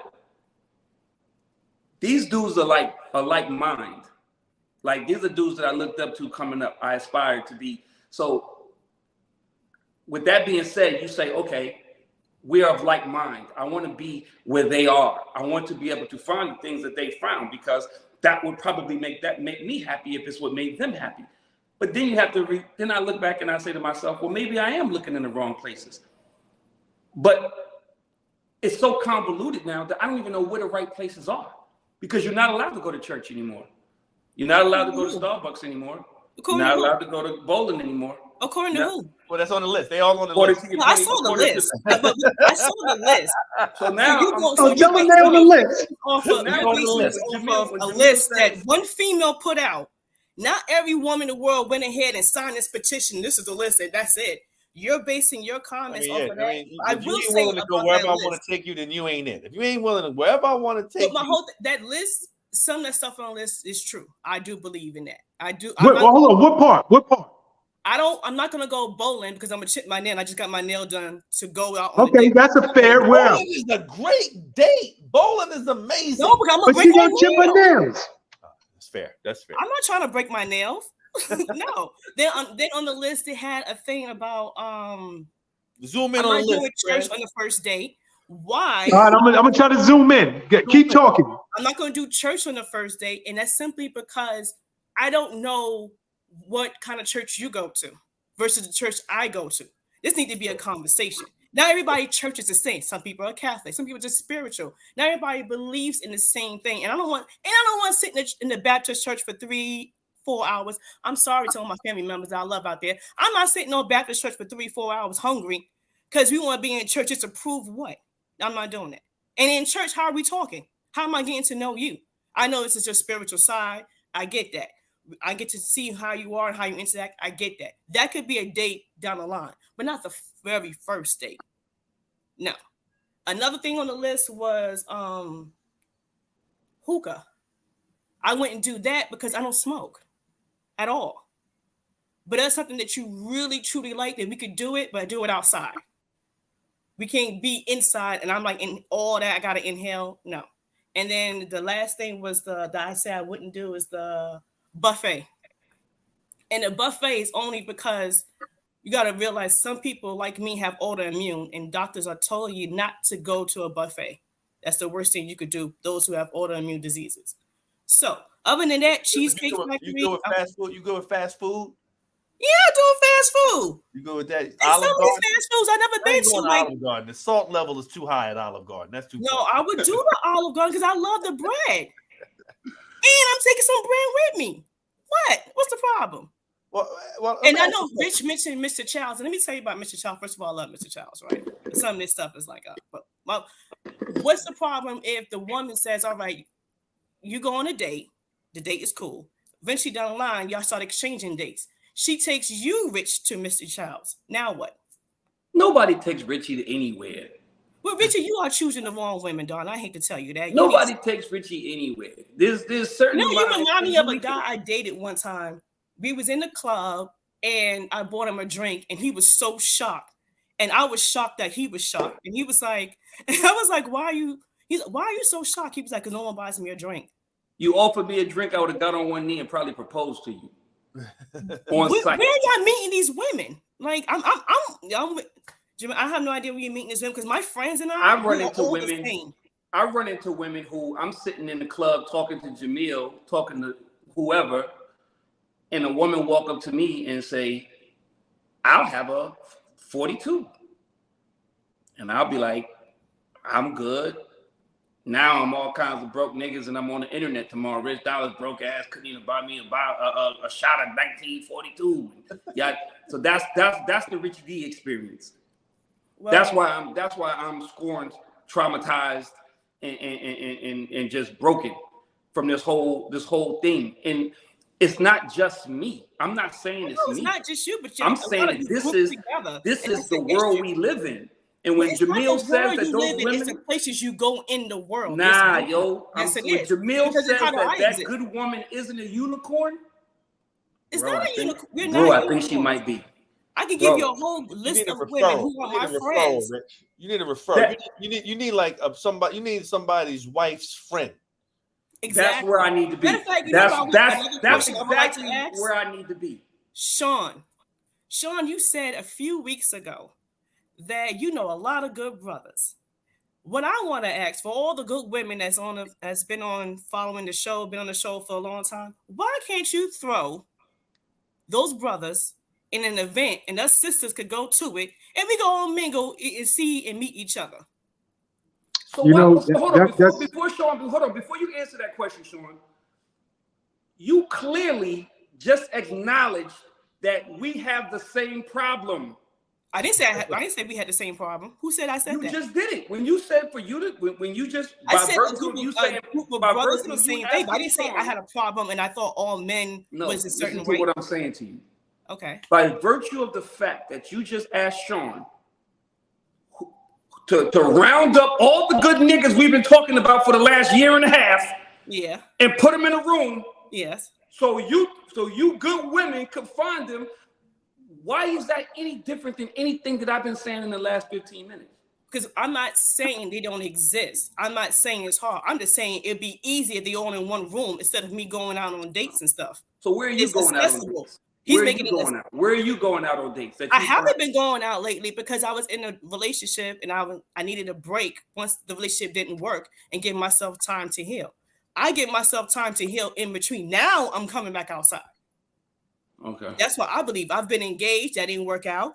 He believed that he had the cure for all women. I don't know what it was. And I took a break. Like I'm a strong believer in taking breaks and not to blame all men. I'm not going to say all men cheat because not all men cheat. I'm not going to say all men is this, all this, and all that because there's no such thing in all. You're going to find that specific person that you want to find if you put that positivity out there. You got to believe in you and you have to sit there and put that out there for it to come to you. You attract that. He attracted his wife. His wife manifested him. She said, "Oh, I saw my husband today." That's manifestation right there. You keep attracting, saying, "Oh, these women are trifling. All these women are going to do this. They're going to say this negative thing about me. They're going to put it on the web. They this, they that." So when they this, that, and the third, how can you be mad? Because you already said that. I don't agree. You don't have to agree because I think with Jamil, I think you misconstrued what Jamil said. What Jamil said was that his wife already had a vibe. She was already a vibe. She didn't let him understand what that vibe was. She was going home telling her roommate, "I should see my husband again tonight. I just seen my husband again tonight."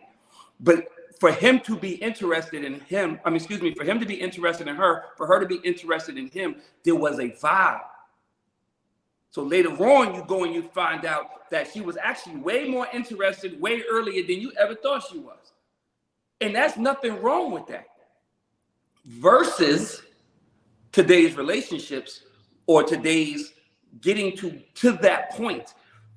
You have to be vulnerable. You have to be honest. You have to be in a good place to even get to that point. I don't think that people ever get to that point anymore because everything is so upside down, topsy-turvy that people don't go into relationships with any kind of honesty. And if you don't go in with honesty, then how can you maintain honesty that you didn't start with? So if you met me on social media, you seen something, or I posted something, you found me, we met at some random ass Piggly Wiggly in fucking Memphis. I love Piggly Wiggly though, but go ahead. And you went on my social media, I have to, at this point now, live up to what I posted because I would be fraudulent if I didn't. And because people are so fraudulent and people move the way they moved and people want you to see the things that they want you to see, it's hard for you to ever be vulnerable because now you look like you're a fraud. So the days of you coming to a woman and being like, yo, it's like there would be times I grew up. I'm not young, I'm old. Not old, but old. I grew up with people. There was a time period. I was around for a time period when I could tell somebody I don't have it. We got to go here. Those aren't things you can do anymore. So those are things that are frowned upon today. Let me ask you this, Rich. If a lady came to you, right, and she decided she hear all this that you're saying, and she's interested in you, she's like, you know what? I've always had this crush on Rich. And she decides, you know what? I'm going to be vulnerable and tell him everything, my flaws and everything, all in one setting. Now she don't put that all on the table. Now what? I'm not understanding. Would you be just as vulnerable as she's being? Is my question. Yeah. Honesty leads to more honesty. Okay. Lies lead to more lies. My mother always told me as a kid growing up, it's like the more you lie, the more you have to lie. Yeah. So you just be honest, and then you never have to worry about what you said yesterday. You never have to worry about what you posted. You never have to worry about how you lived. You never have to worry about where you went, because you told niggas exactly where you was, what you did, and how you did it. So you know, and that's what, and I come and I live in that place. Doing that. What's the problem? Why are you putting so much? Why is it so much value in general of caring? Okay, my basic point, and we can move off it after this. My basic point is I don't think people are proactive anymore. I think people are reactive. And I think that's the way the world is. I think the world people used to be proactive. People used to want to come out and step forward and be and put it on and put themselves in that place. Now I think people are reactive. I think it depends on where you at and who you surround yourself around. That's just my opinion. What if we remove social media from the whole equation? What if the only thing was the reality? Like, what if you like took time off, like just took like by the way, like I'm a big fan of, like, you want to make change in your life, you change your life. Like you do something like dramatic. Like for instance, I haven't had a drink since Labor Day, right? Because I wanted to like really get focused on my work, on my business, on my working out. Like I really wanted to lock in. So what if you like just for 30 days, now that when you're meeting these women, they ain't seen you on social media, and people know who you are. So that is, but still, like, if you want something different to happen, like what could you do different? I don't, and that's why you're here. Because that's what I always believe in doing. The first 2 dates, I just say like, everything. Where do you? Because I dead ass don't know. I'm so far. I wouldn't say gone, but I'm so far entrenched in this that this has become my way of life. So now, and I'm unhappy here, and I'm not afraid to say that I'm unhappy here. Aww. So now and there's nothing to be. Don't. But no, I wish happy. That's why niggas can't be vulnerable, because they crack little jokes like that. No, it's not even that. It's the fact that it's good that you dead honest, and I do. In all honesty, Rich, you are one of my faves, and I've always wanted to see you happy. I've seen some of your choices. I don't know if there's like real choices, or it's just like TV choices. And I've always said, Dad, Rich can't get a good one. We need to find him. And like my friends, we've always said that. So no, I say all in all sincerity that I really wish you the best and want you to find someone just like these gentlemen have. Who don't want to see Richie happy? Because I would love to see that relationship of you being happy play out. Me too. That would be amazing. I would love to see that storyline of what you would do. We see some. Where do you go, Jamil? Where do I go? Where do you go? Where did you? Hold on, because we got another caller. It was Tasha. Was it Tasha? Yes, sir. Tasha, I enjoyed your conversation, but we're coming up on the last half hour. I want to get as many people in as possible. And just real quick, can I say, thank you all. I love you all. And I did send a message in the DM, Sean, about stuff that you told me I could send it to, about business stuff. Thank you all. Y'all all have a good night. And Rich, I hope that storyline plays out. Me too. Thank you. Later, Todd. Later. All right, Tosh. Yeah, I think you got to put yourself on the social media timeout, Rich. Is that what it is? I think you got to, try something different. But if it's connected to how you get money, then it's difficult, I guess. But like, even if you just stop consuming it, don't even look at it. You know what I mean? Like, what if you was consuming like more positive energy? What if you was like doing an audio book about something? You know what I mean? I don't know, like, right. Nah. It's difficult to feel like you got to compete in that world. You know what I mean? Like, and I watch it, I see it, and I got friends that are into all that. Like, it's interesting to me. Like, I'm exhausted looking at it. It's exhausting. Absolutely. Who we got? Okay, who we got here? It's Selena. Selena, what up? Welcome back. Just for the people who weren't here last week, where you coming in from? Wappingers. Good Lord. What up, Selena from Wappingers? Wappingers. I'm sorry, I was sick for the past few days, so if my voice is sounding raspy or something. It's all good. Rich, I can hear the emotion in you tonight. Like you are so beside yourself, and I wanted to say sometimes it's because you're on TV. It's because everybody knows who you are. It's because, you know, your life is so out there. You can't find somebody on the underground that just looks at you for you. And with celebrityism comes that facade of you're not a human being anymore. You're out there and everybody sees you for rich dollars. Oh, I got this type of money, when in reality you're a human person just like everybody else. So your frustration comes with all the stuff that you chose to do in your life. That's why the people that are coming toward you are the people that aren't really looking for you for a person. They're looking for you for that. The TV aspect of you. They want that facade that's not the person that you want to be. Maybe you have to start shutting some of those things down first so you can find what you truly want in somebody, just a heart to heart. Maybe. Okay, go ahead, Rich. I'm sorry. I said maybe, but then who gonna pay the bills? You're right, but there's other aspects. You're right. You're 100% right.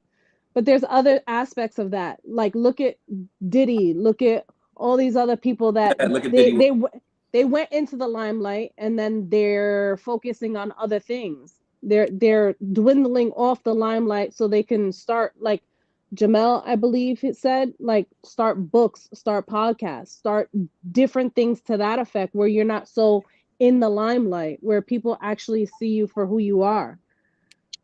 You mind if I say something here? Selena, first and foremost, welcome back. I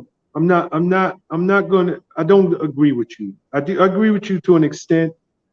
Yeah, Rich is on television. And there's gonna be a lot of women who come after him for just who he is. And they're going to present themselves one way, and at the end of the day, they're going to show their true colors at some point. But Rich, that's what makes the Boys Club such a dope show. It's male perspective, and none of us are the same. Rich sees the world very differently than Sean sees the world. Sean sees the world very differently, and as pertains, and let me get this right, because we see the world very similar in a lot of other ways. But when it comes to what's out there, good women, good men, this, that, and the third, we see the world very, very differently. He and I. So we're able to offer these different perspectives, and it's just not the same black and white or shade of gray that you're getting from everywhere else.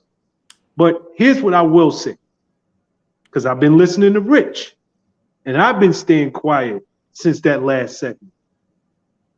Rich is getting exactly the energy that he's giving, 100%. whether he realizes it or not.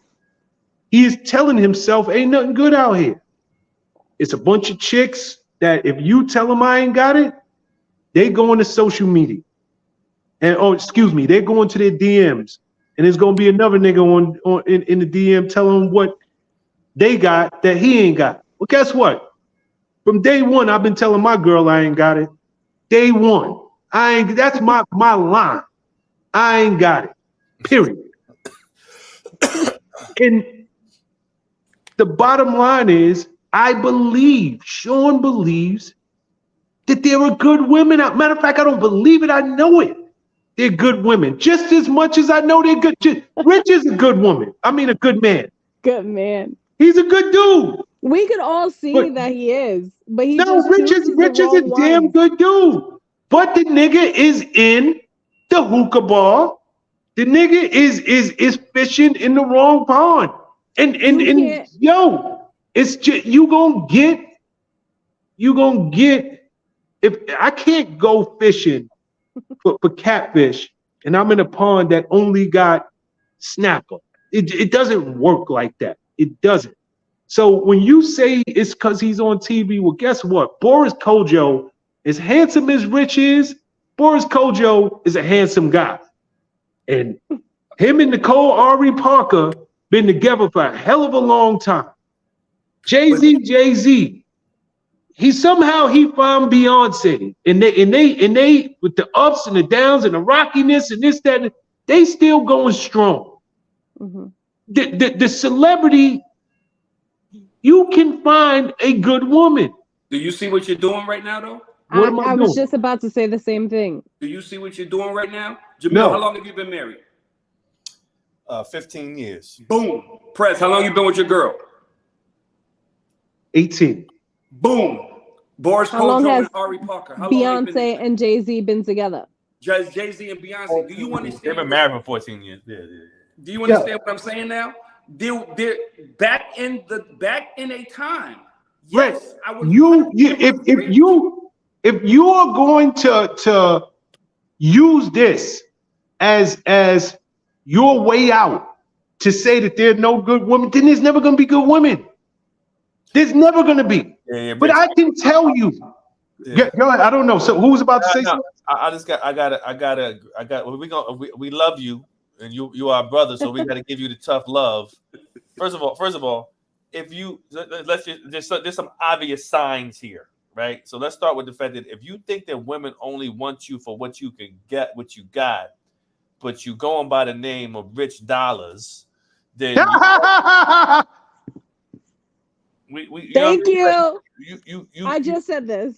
So the reality is this, because you know what, you are a good brother, right? And I know you a different way. Like I knew you before you was Rich Dollars, right? There's a person in there, and by the way, it comes through even in your TV persona. But like, it's what version of yourself are you putting out there, right? You putting the Rich Dollars out there. Because you know what's funny? We talk about Jay-Z. There's Jay-Z and there's Sean Carter, right? And when I worked with Jay, I knew Sean Carter, right? It was one time I was driving home and he was and it was the first time he had made a record and he was on the radio promoting the record.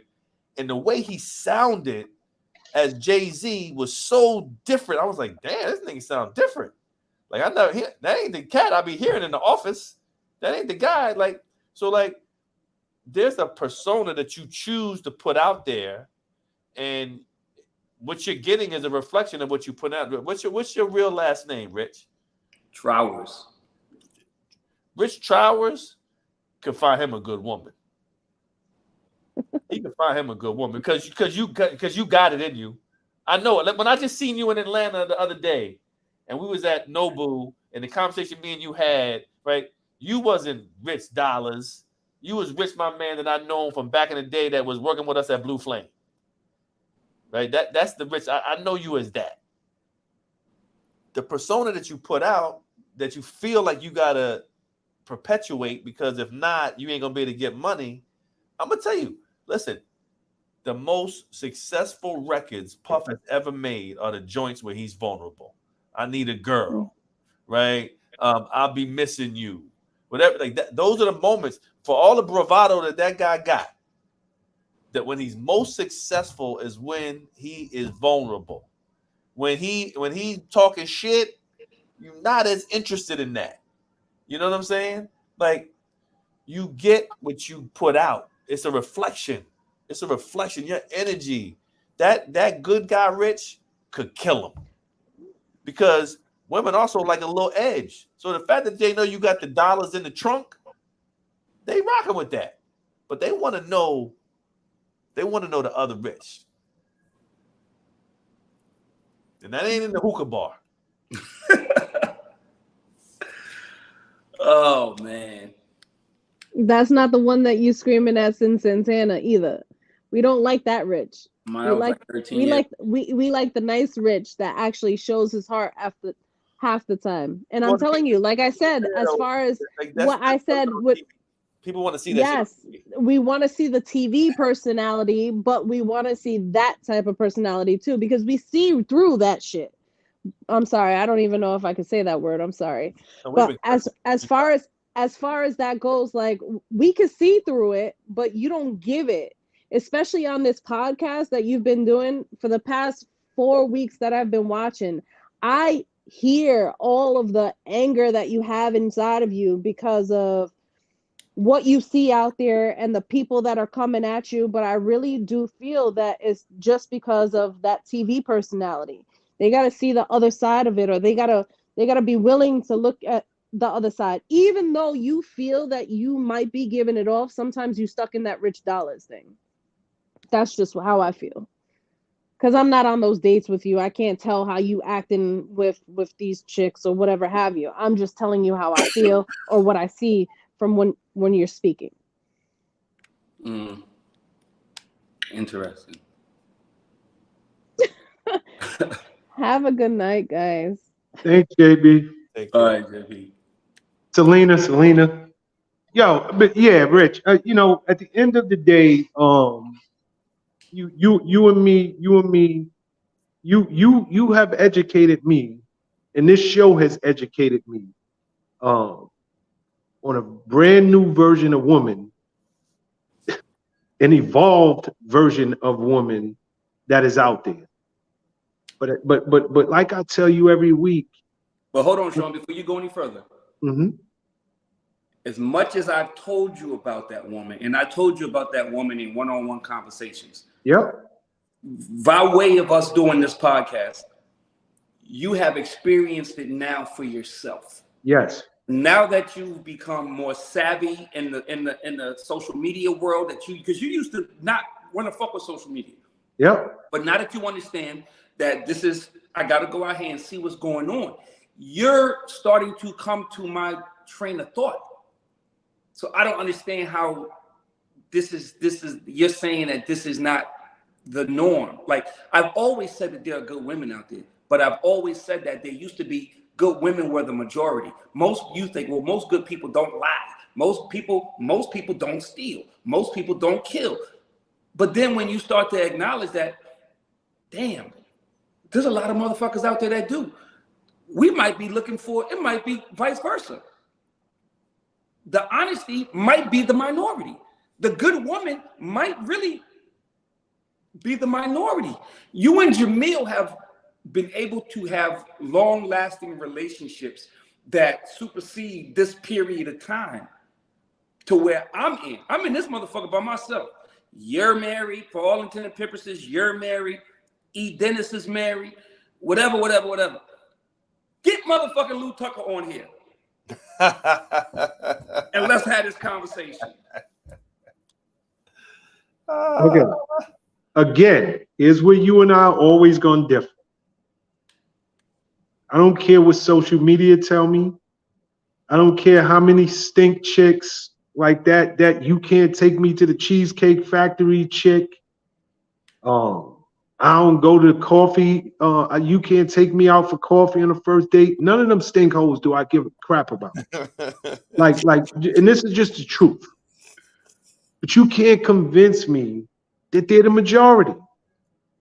Social media might give the illusion that is what the majority looks like because they get more follows, shares, likes than the regular women, but that ain't the norm. And you're not going to convince me of that. Now, do I have to accept that the mindset of women have changed over the last 10 years? Absolutely. Jamil was talking about songs early. I'm a parent just like you two. You think I want my kid, even though my kid is grown, but if I had young kids, you think I want them listening to my coochie pink, my booty hole brown? But this is the world we live in. But you're not gonna convince me every young girl is out there sexy red. You just not. And here's the deal. And then I'll throw it back to y'all because we coming up on the close of the show. For every sexy red, Cardi B, this one, that one, and sexy red right now talking that talk, and she pregnant. She pregnant. Her man and her is doing it. Cardi, she talk all that stripper talk she want, independent woman talk she want. She went out there and got her husband first chance she got.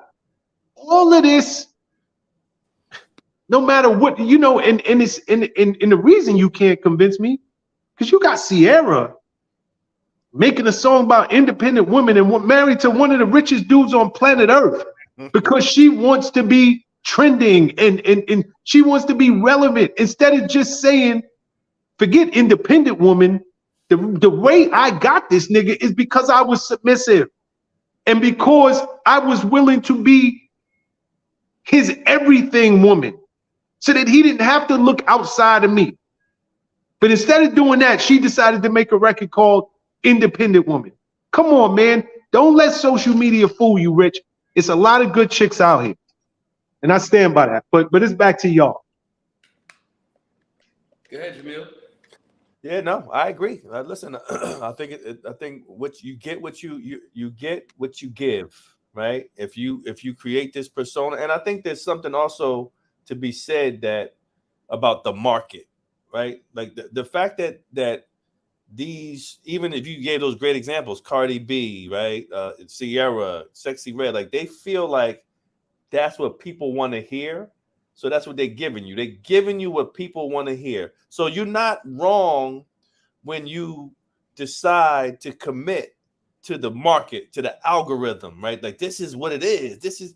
But that's the thing that's not real, right? But it's also, you're also contributing to the lie or the marketing plan that's intended to keep us fucked up as a people.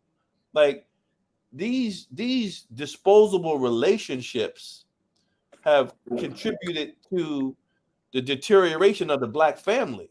The Black family is the root to the change that we need as a community, right? When it becomes cool to be in your house as a father, when it becomes cool to be a good woman, to be a good man, but you can't make that record. That record ain't selling. That record don't sell, right? But you know what? It ain't about money sometimes. That ain't the currency. Our focus on the currency is off. We looking at how to make money, but how do we make history? How do we move culture? How do we create things that are way more important, like experiences, love, like shit like that? That currency of that, like so. There's a really. I went to a charity event one time, and the CEO of like General Motors, it was a brother. This is like 25 years ago, and he said something that I'll never forget, and I say it to kids all the time. There's two types of balls in the world. There's crystal. There's glass ball and a rubber ball. Rubber ball is all the stupid shit. It's the sexy red. It's all that dumb shit, right? And if you drop it and walk away for fucking 3 months and come back, it'll bounce right back up into your hand because it's all the dumb shit. But the glass ball, you drop that shit, it's like that's your relationship with God. That's love. That's being a good person, right? You drop that shit, it's gone. It breaks. It never comes back. And we focus on the wrong shit. And it's a shame. It's disappointing that being ignorant and being fucking just, I hate the fact that like women rappers are killing it right now, but I hate the fact that they all look the same, that they all like it's like they strippers, they twerking. Like why? And they some amazing women. Like, so I'm not trying to down them. They some amazing, super talented women. But like, why they gotta be the visual? Like, why? Like, at what point do we create a visual like that? Because if you had a daughter, I got a daughter. I don't want my daughter aspiring to be that. I want her to be the words of empowerment. I want her to be that part. But I don't want her to be dressing like that. Ain't what we trying to do. That ain't what we selling. right? So like, at what point do we like change the narrative, man, and like really commit to something that's going to fulfill us, as opposed to like really letting like we going for the fucking fuckery. We going for the motherfucking banana in the tailpipe. Like they getting us. And by the way, they are promoting that shit because they know that it's keeping us fucking dumb. It's keeping us dumb and it's keeping us apart and it's breaking up the black family. And it ain't cool to be fucking the guy that's been with your woman for 20 years. I remember when Jay had when the lemonade shit came out and there was a video where he was like kissing her feet, right? And motherfuckers was killing him. Like, I can't believe, oh my God, this thing. And I'm like, nigga, it's motherfucking Beyonce. Then you want to be seeing Beyonce on the other side at the All-Star game with another nigga and your son and your child? You want to that what you want to see? Or do you want to motherfucking get your shit, get right and get focused and get your family back together? Right? So like, when do we decide to make like the things that really matter cool?